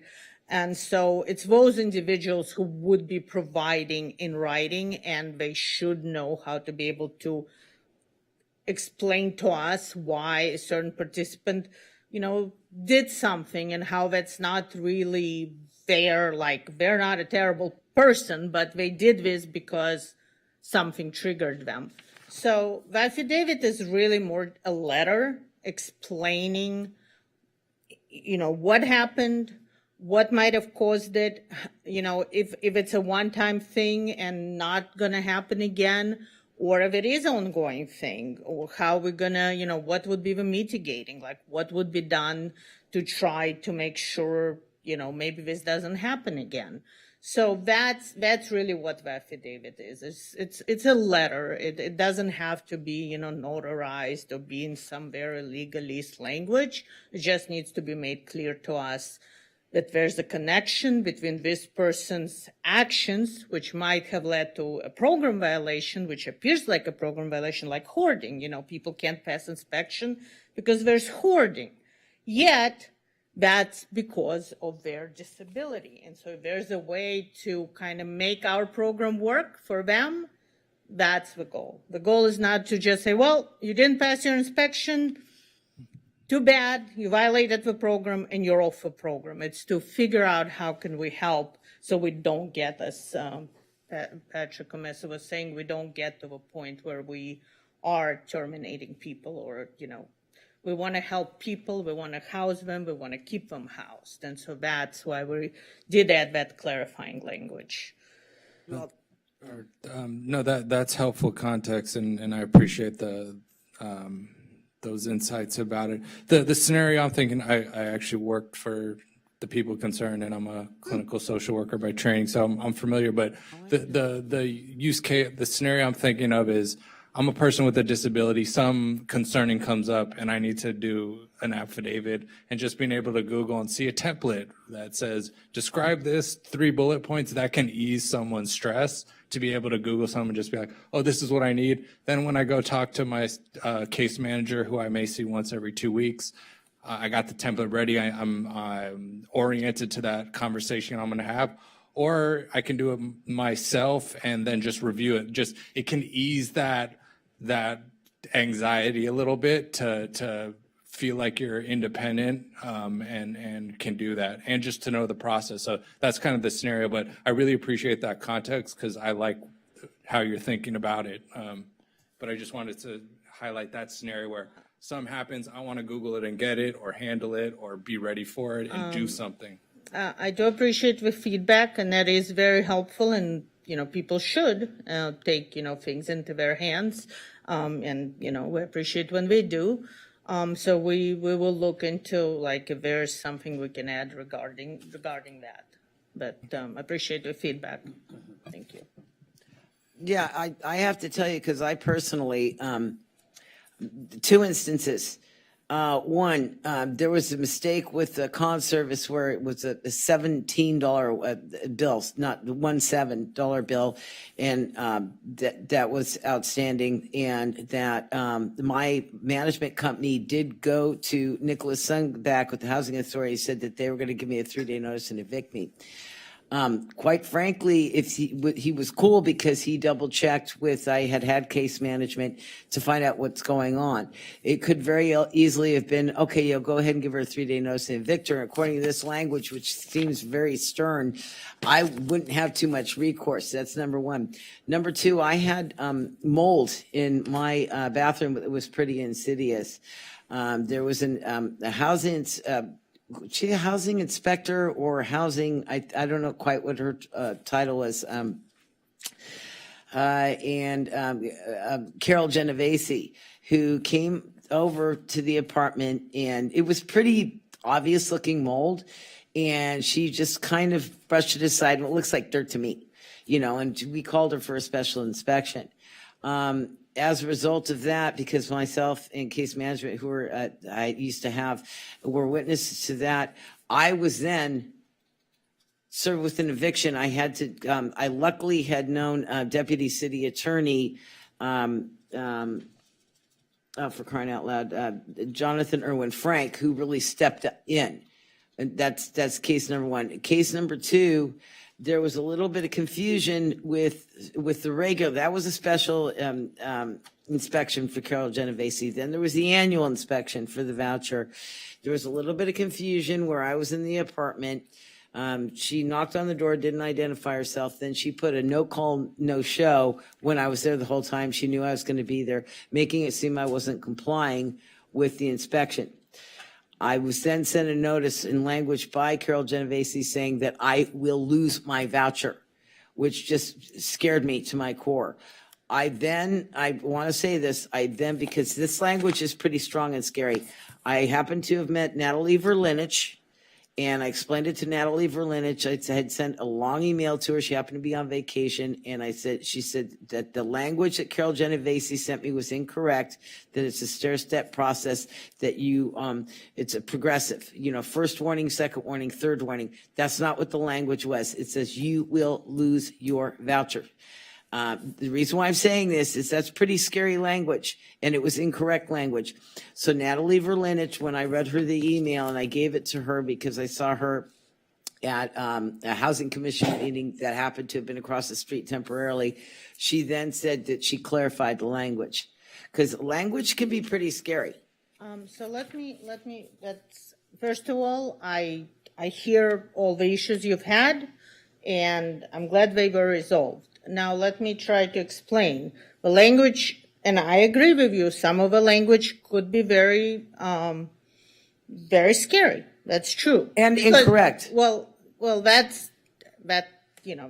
take that as a feedback and we'll look into that. But the language, so just so you understand, we are a federally regulated program. We get funding from the United States Urban it's the Housing and Urban Development Department, so we are obligated to follow HUD regulations, and the HUD and actually that is and HUD regulations state, we do the following things, and then we notice people when things don't go right. You didn't do your annual, you didn't pass your inspection. We're required by HUD to send a notice with a certain language, and that's what we do. However, this is why.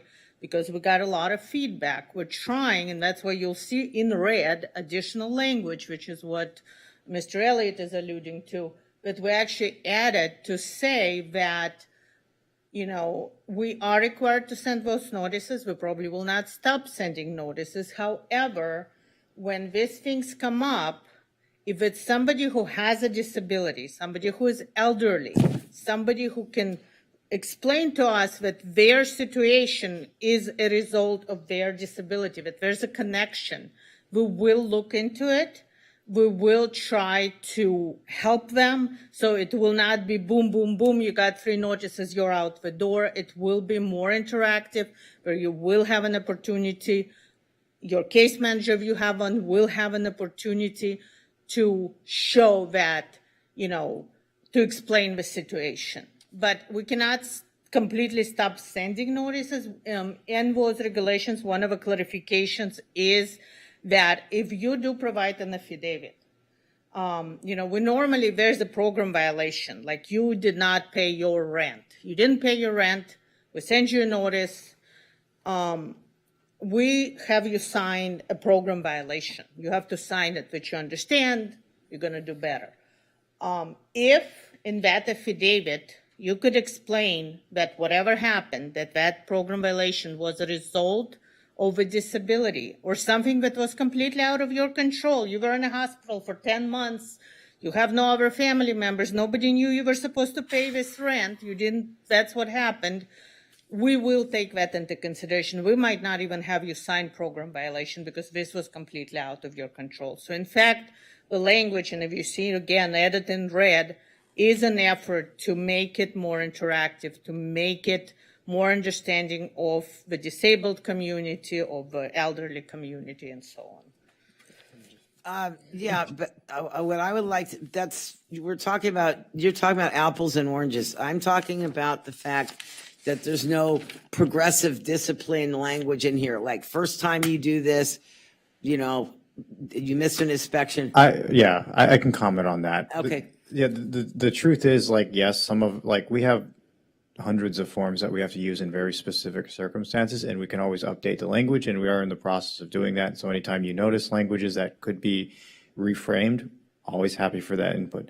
That said, the reason you don't see progressive discipline in there is because if we put it in writing, then we're tying ourselves to it. So if I say it's 3 notices and then you're terminated, what if it's a circumstance that would warrant 4 notices, right? What if it's more of a using the judgment of the situation. By procedure and practice, it's you give a notice. If they miss it, you give a second notice, and a third notice, you would follow up with that. If you hold it to that, though, some people, we have gone to circumstances where you go for 5 or 6 notices because, I can give a specific example without naming names. We had someone who had a hoarding issue, and so what issue? A hoarding issue, and it was directly tied to a mental illness, right?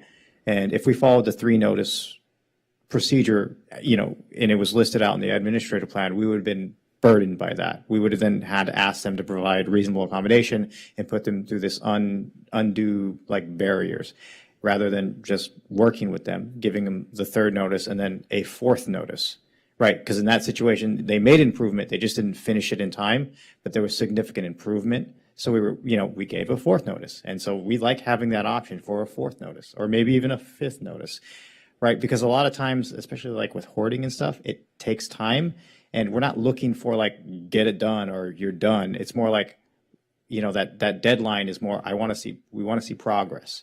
So in this instance, we gave the 3rd notice. If we held it to that 3rd notice, we would have terminated them. But they got a good portion of it done. They made a big dent in the thing, and we wanted to give them a 4th one. Because HQS, the regulations, not the policies, not our policies, the federal government, the statutes, the statutes of this land said terminate, right?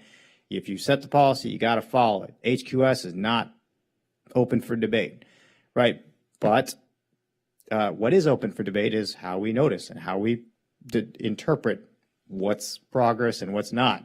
So Carol, our housing inspector, uses the regulations and interprets it very broadly in terms of the situation. In that instance, because they made progress, we considered it a new violation instead of a repeat violation, and then reset the clock for another certain amount of time. I'm giving a very specific example, and I do want to say one thing. The reason Carol, our inspector, doesn't announce themselves is more of respect and privacy for the person behind the door.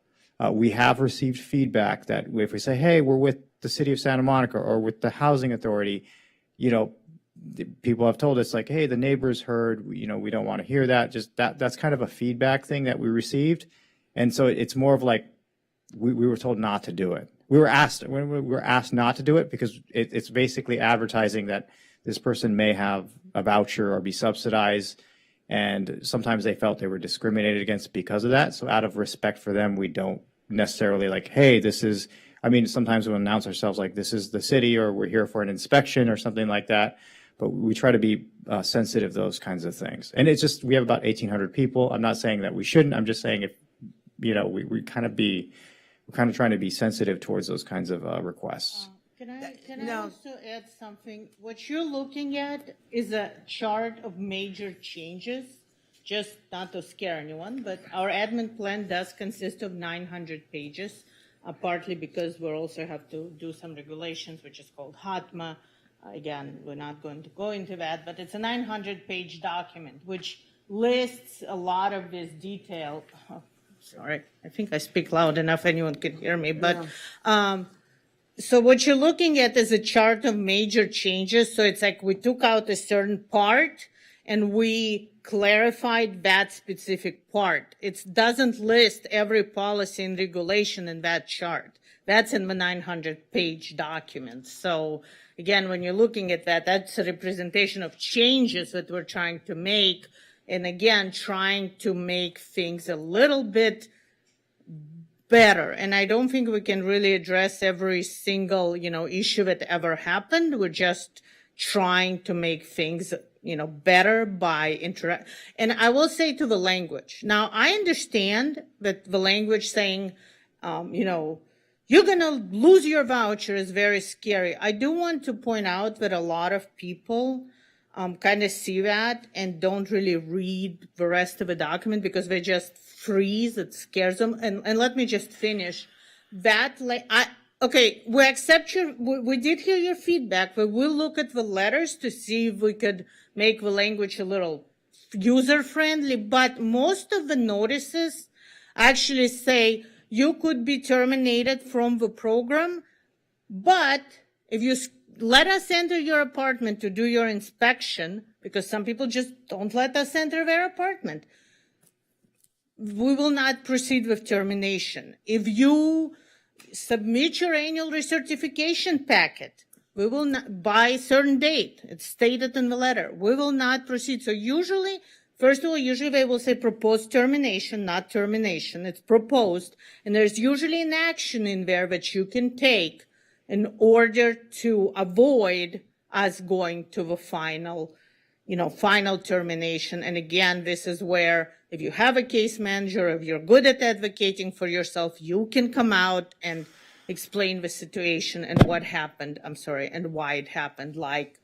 I was in the apartment, I asked who it is, they didn't answer, I didn't want to open the door, and so they assumed I wasn't there. Yeah, yeah, but I'd like to address this because it's what my experience has been. The bottom line is, first of all, I confirmed it with her via the email between 9 and noon. She knew full well I was expecting her. And this is after she dismissed some old issue. As it happened, the entire bathroom had to be torn down. And that was after that. When she did the next inspection, she knocked on the door, and in order to say, when you say it's embarrassing to the tenant, I can understand that. She could have said, hi, this is Carol Genovese. She doesn't have to say housing inspector. Of course, I understand that argument, but that was not what happened.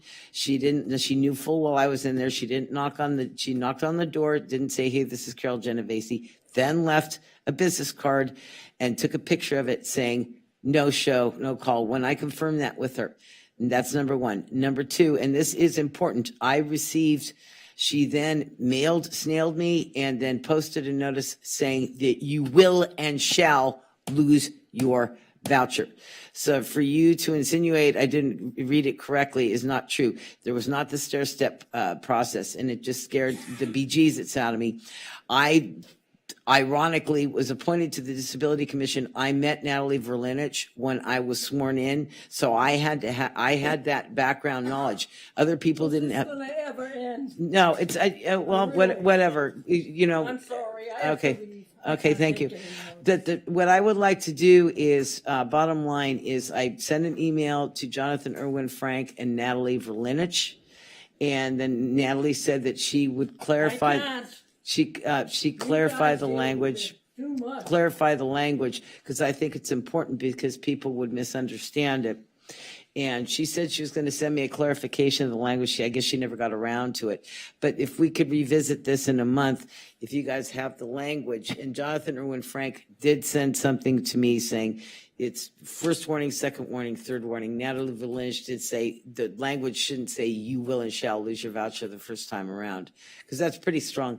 So if you could bring the new language there, because Natalie Verlinich said that she was going to do the stair-step process for progression.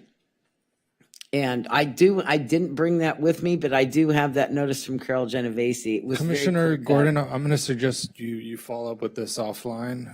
'Cause Okay. I don't want to turn this into an individual issue. I want to stay on the agenda. Well, only item. because it's generalizing with the language. That's I the reason understand. but maybe if you could revisit that next month. We appreciate the feedback, and we accept it. We will look into it. Commissioner Adiyami and then Royale. Yeah, thank you for the patience, everybody. I'd just like to commend everybody for good listening. Housing inspection is very discretionary. In other words, this is the standard. At what point does the inspector pass the individual who is hoarding, for instance? At what point do you pass that individual? After all, the goal of voucher is homeless prevention, so that it will be counterintuitive to say that, to give notices that somebody should move out when in fact they're making progress. So at what point do you reach the decision when you say, no, okay, so this inspection is acceptable, now we can approve or we can pass the individual? How much progress do you require, do you like to see the resident made? That's a very good question. There is our inspectors are trained on HQS and Inspire, which is Housing Quality Control Standards. So if it meets that, and so I'm not going to go into specifics because it's a very long thing, but it's a general rule of thumb of safety. So what we're looking for is this unit safe, right? So usually when a unit fails, it is very obvious to us that it's unsafe. So once it's safe, right? Once it's observably safe, then it will pass. Like when we say hoarding, we don't mean the traditional, like, oh, they have a lot of things. We mean like it is, if they were in danger, if they were hurt, the fire department would not be able to enter that unit and get them out in a timely manner. That's what we mean by failing HQS, right? That's safe would be like you can reasonably go in there during a fire or a flood or a natural disaster and get them out quickly so they can evacuate the rest of the building, or that their surroundings do not create a hazard towards their neighbors or the people around them or themselves.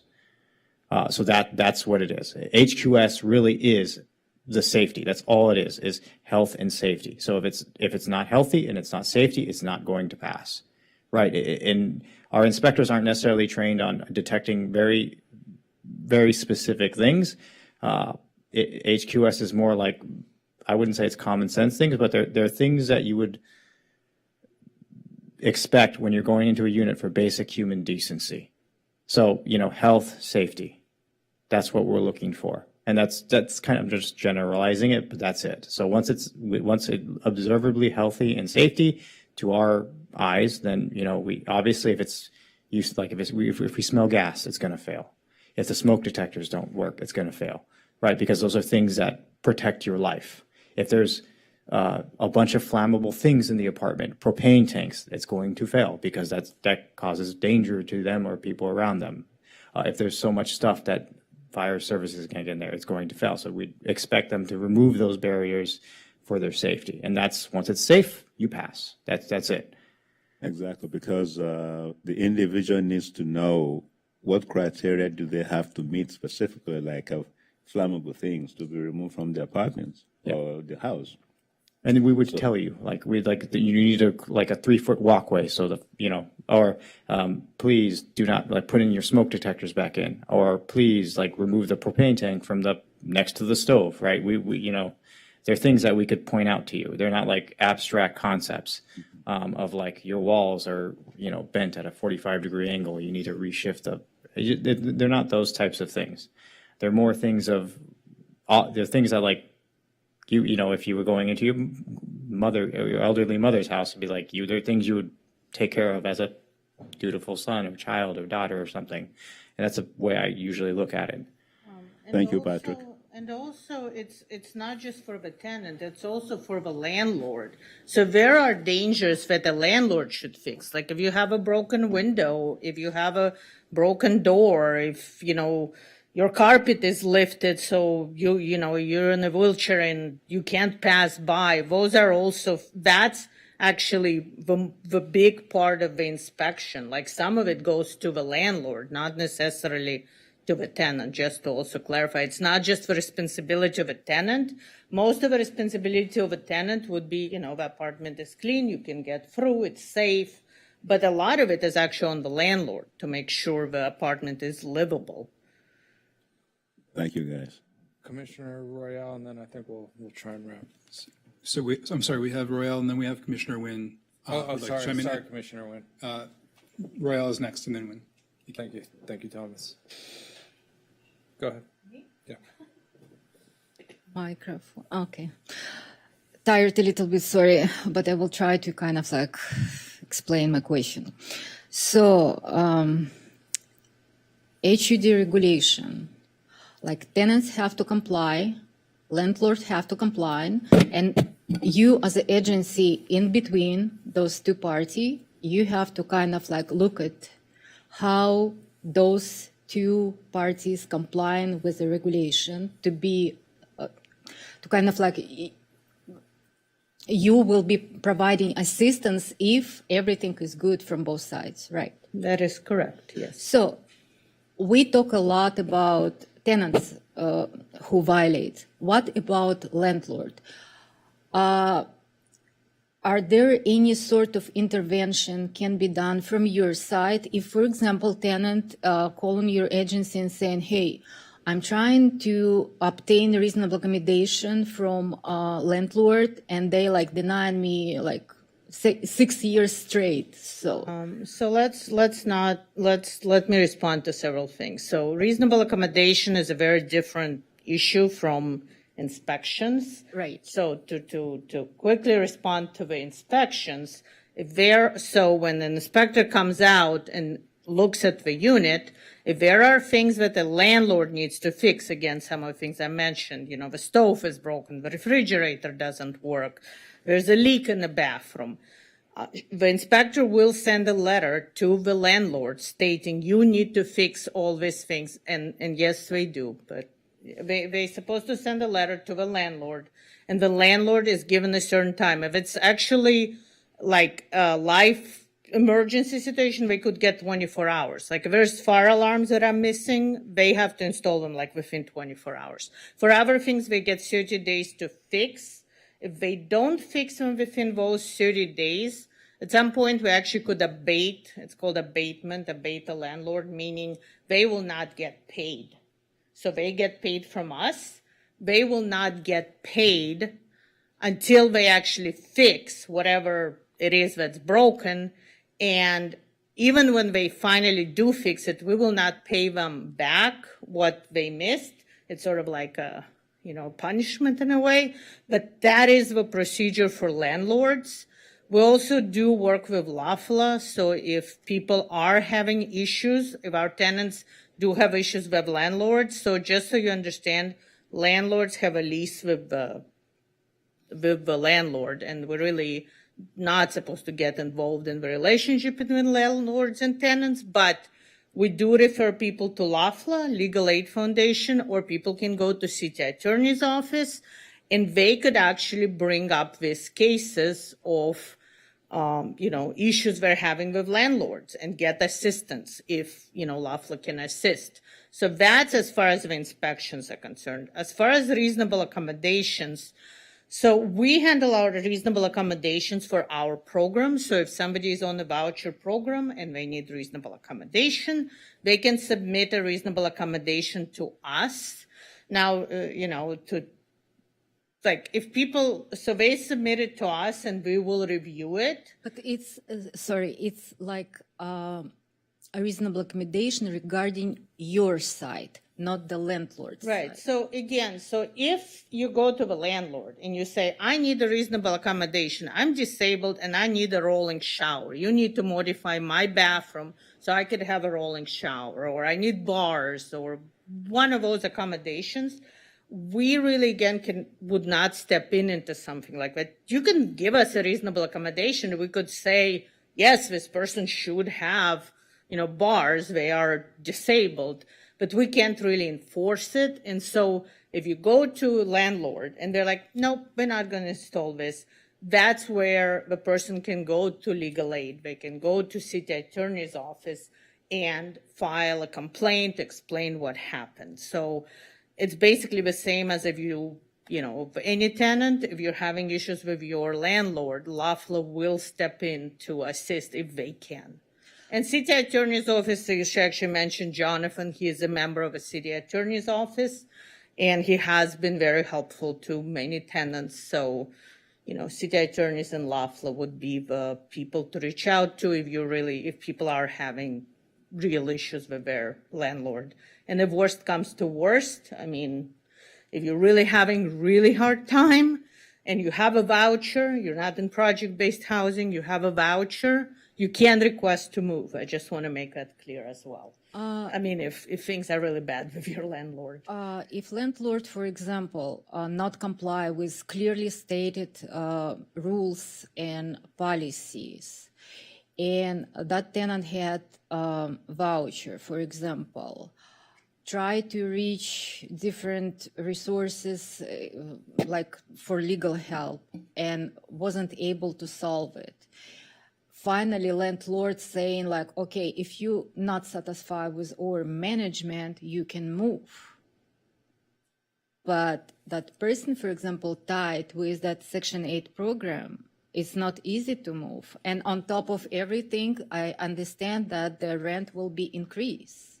Well, okay, let me answer your question. If you have a voucher program, you have a voucher. You can come to us and you could say, hey, I need to move, whatever reason. We don't really ask you why, unless you're being evicted, then we will ask you. But if you just want to move, you're in good standing, you're paying your rent, you're a good tenant, and you need to move, you will contact the housing specialist and housing, and you will let them know, hey, I want to move. They'll give you a form to complete. You complete this form, and you submit it. And if you are a tenant-based voucher, now we're going a little into too much detail, but if you have a tenant-based voucher, they will issue you a voucher to look for another apartment. This is what BMH waitlist is good for. You can get on BMH waitlist and possibly get referred to an apartment or look on your own. So moving is actually, requesting to move is actually not that complicated. Am I allowed to mention about PDDs? Yeah, so there are ways. It's not as complicated to move. I'm not saying like it's on you to move if the landlord is not doing, but if what you want them to do. But if there's no other way, you can request to move, especially if you're a tenant in good standing. So, and another question regarding, you mentioned safety. For example, we have lots of programs now who trying to provide service for disabled individual and issuing them vouchers. And for example, are there any sort of specific rules mentioned or anything regarding what floor those disabled individuals supposed to reside, accessibility to parking, spot, etc., etc. Are there anything? Because we had like new projects with the city of Santa Monica, and there is some sort of discussion regarding parking, regarding putting disabled people on top floors, etc., etc. If you, as an agency, assisting individuals who just like receive that voucher, there will be some sort of restrictions for them? No. Only because this program, I mean, everyone calls it Section 8, it's called housing choice, right? So it's your voucher, it's your choice. So if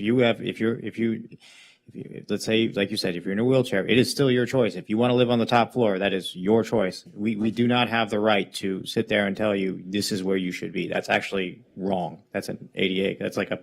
That's discrimination. So it's like the whole point of this program is choice, right? So, we can't tell people where they should live, right? It's their choice. It really is. As long as it meets HQS, it's their choice, and we can't restrict that.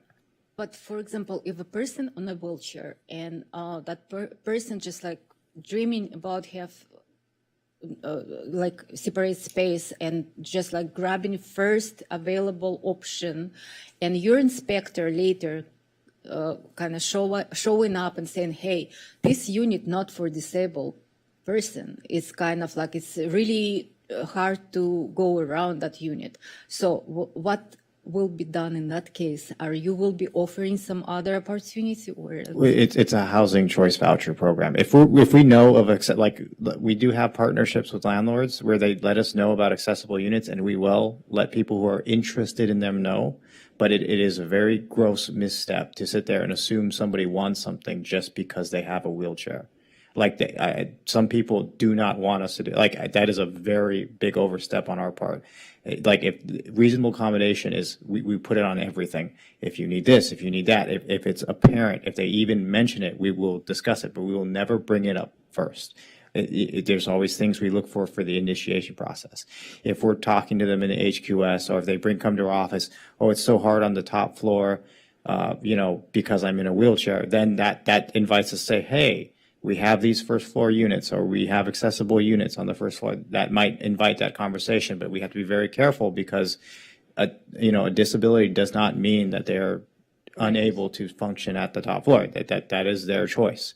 And we will never impede on their choices. I mean, they have that right, and we can't tell. That restriction is not something we can or ever will do. It's basically up to people. It's like not kind of like. I mean, I understand. Yeah, if this illustrates for you, this is what our program does. For people who would otherwise be unable to live in this city, they can live in this city with more choice in the market than they would originally have without said voucher. And that voucher comes with certain protections and certain things. It is very expensive to live in the city. That voucher makes it easier. So maybe without that voucher, they have access to 5% of the market. With that voucher, they have access to almost 60 to 80% of the market, maybe 40%. Ideally, HUD wants 40 to 60%, and that's kind of where we're at. And we're scattered throughout Santa Monica. But the point is, you have more choice. So you're not taking the first option. You have options. It creates options. It doesn't give you anything you want. Because, if you choose to live in Santa Monica, you're choosing to live in a very specific area. But it does give you more choice. If you made your choice based on somebody's misrepresentation, for example, landlord told you you have AC in a unit, and participant of that Section 8 program took that voucher, made some sign agreement with the landlord, and later landlord say, we don't have AC here. I mean, what? How to explain? So let me try. It's or parking available, accessible parking will be available. For example, person with disability signed a contract, and finally it turns out that parking not available. So what that person should do if that person had that just moved in, for example, had that Section 8 voucher and those big problem with the landlord because they misrepresented certain. What would they do if they didn't have a voucher? It's essentially the same process. There's protections for people, and you're not supposed to misrepresent things when you're selling them. That's a separate issue. I mean, I know what you're talking about, but thank you. We've had a Commissioner Nguyen patiently waiting for a really long time. I want to make sure we get to her for her question. Commissioner Nguyen. Okay. Thank you. I was just wondering, so on the plan, it says that the contact information is posted online for the SMC Human Service Division designated representative that's approved by the Housing Division to submit referrals on behalf of approved partners, but I was unable to locate that on the website. Is there like a specific contact phone number? Like, it's just a generic contact email that I was able to find. And that does also, the plan also doesn't list the website. Like, I think it would be helpful if that's just a public comment I had, was that if you're going to refer to the website for that, Okay, it should if be if it's a public comment, can we, could you, because I would have to, like, could you state that you're making a public, I'm sorry if I didn't state this before. If you're making a public comment, could you just make it clear that this is an official public comment and not just a general question, so we're aware and we will address it appropriately? Thank you. So if you could just, I would appreciate it if you could just take a minute, and I know you waited for a long time, but just to say I'm making a public comment and state what your public comment is, would appreciate it. Thank you. Oh, okay. My public comment, this is a public comment, and it is just a recommendation to include the actual contact information for each of the representatives in the plan, or if it's going to refer to look on the website, to link in the website that has the contact information so that it's easier to find, because I wasn't able to find the contact email or phone number for the City of Santa Monica, the Human Services Division representative that's approved for submitting referrals on behalf of approved partnered agencies.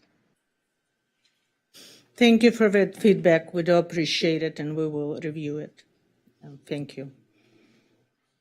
And then I have a question. That's not a public comment.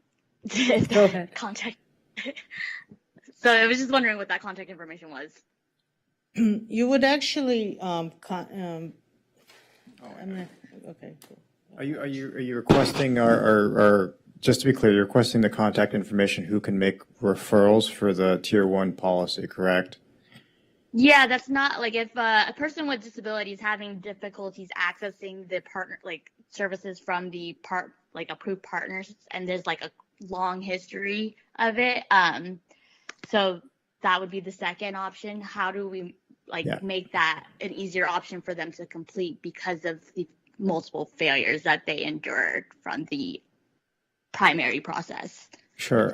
So yeah, to be clear, the process is like the Human Services or HPI team can submit it on behalf of the partnering agency. And so that's actually I don't want to say it's a workaround. It's because of the inundation or direct connection of the Santa Monica priority or the Santa Monica population if there is barriers. Usually they would email either us and we would forward the information, which is our general SM Housing inbox, or they would email the Human Services inbox and then it would be filtered, and then they would reach out to the partnering agency and then they would move from there. So that's kind of how that process works. Okay. There is no direct contact because having one person all the time has never been historically the best. It's a team effort. It's the whole department kind of works together in this effort. And so it's screened through. Sorry, not like a direct contact, that more like like an administrator at blah blah blah blah blah .santamonica.california.gov or something like that. Is there like a general contact for that reason or that service? Yeah, I wouldn't say it's a service. I mean, if it's displaced, we have a displaced inbox. But if it's for like getting in touch for potentially like a Tier 1 referral, it's our humans. It would be the Human Services inbox or the SM Housing inbox. Any one of those inboxes would receive it and disperse the information correctly. Okay. So we do that to avoid anyone going to a personal inbox and it just staying there. That way, a lot of people have access to that inbox and it's checked regularly. So we can give that information and then they'll pass it along. Okay, thank you. I had one more question, if that's okay. I know it's getting kind of late, so Go for it. It's just was there I wasn't able to see how or if there was anything related to this, but when you guys talked about the changes for the victims and survivors of violence, how you guys address it if they're discharged by the original victim service provider point of contact, and but they were waitlisted. So they're they were waitlisted, but by the time they may be selected, they're not with that victim service provider anymore. Like, how do you guys, was that addressed, or is that addressed? Well, you still receive priority. I mean, like, a priority is priority. Like, just because an incident, yeah, like, you're no longer with the agency doesn't mean you weren't a victim of, that specific act. So it gives you priority on the wait list. So you don't, unless that somehow undid itself, you still receive that priority. That's one of the reasons it was moved over to the Tier 1 family, because the other displaced one is usually for about 12 months. And so the only way you would lose that priority is if you had secure and safe housing, which would be the best outcome. But usually, in these scenarios, I've never seen it happen where you get discharged before then. Got it. Okay. Thank you.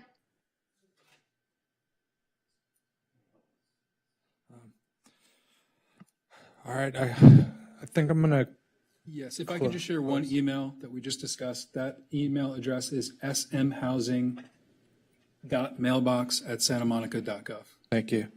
I just want to thank you guys for coming and answering our questions. And we may have some, and can we feel free to email you as things come up? Is that the best way to have a back and forth dialogue? Yes. Yes, you can just email your questions. We'll do our best. It's usually good to email a couple of us. At least one of us is able to respond. Is there a possibility you could consider revisiting in our next meeting, coming back to our next meeting? Yeah, I'm definitely not opposed to it. Just to let me know what you want to discuss. I like to prepare.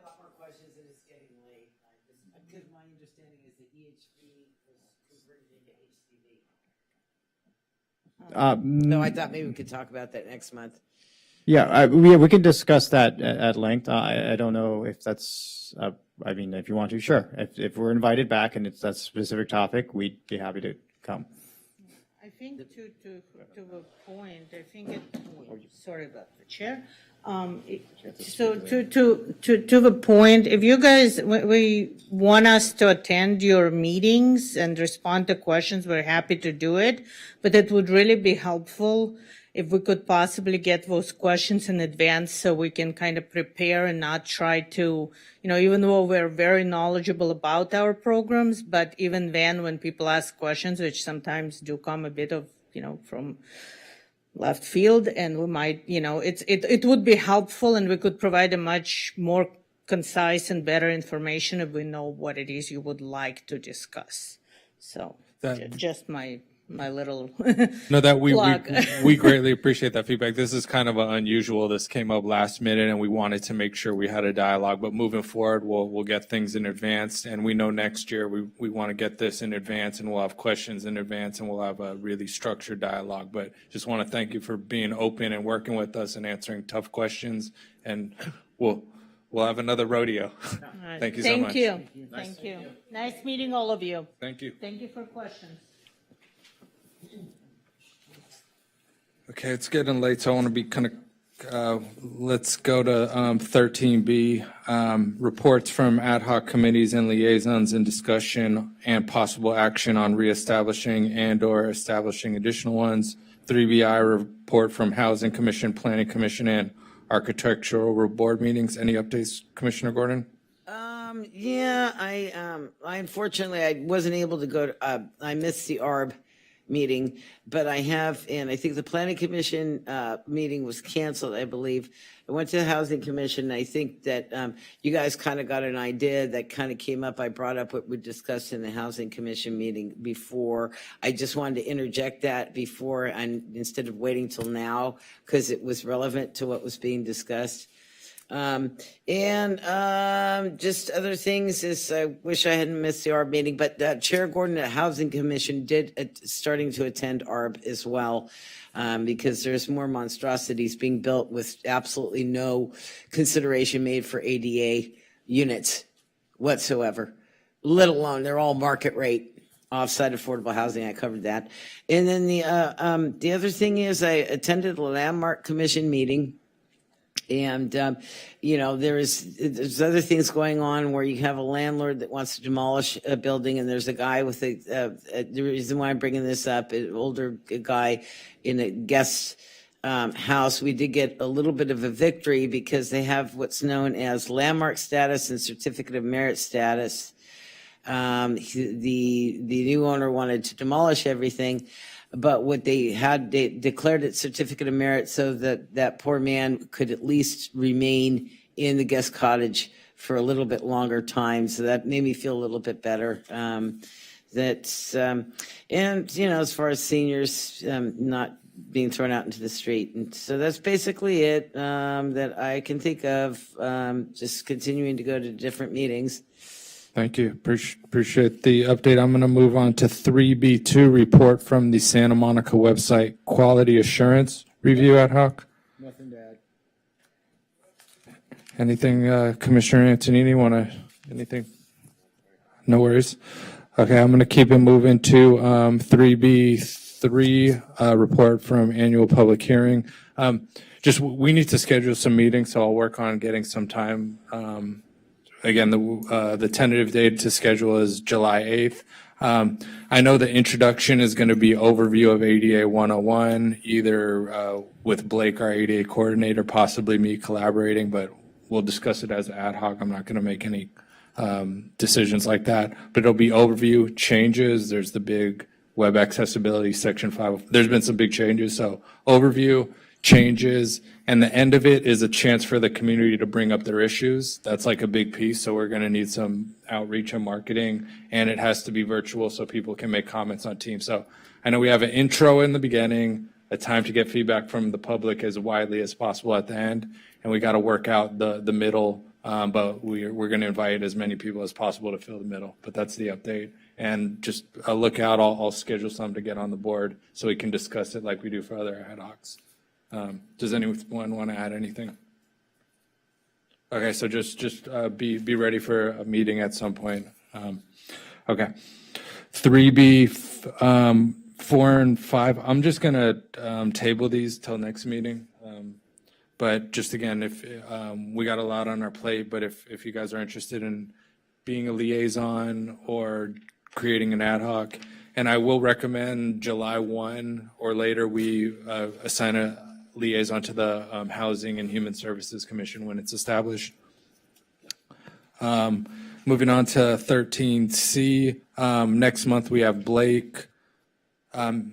May is Mental Health Month. We're going to do some mental health related, and we got invited to participate in the proclamation at May 12th at the City Council meeting, which we've done in the past.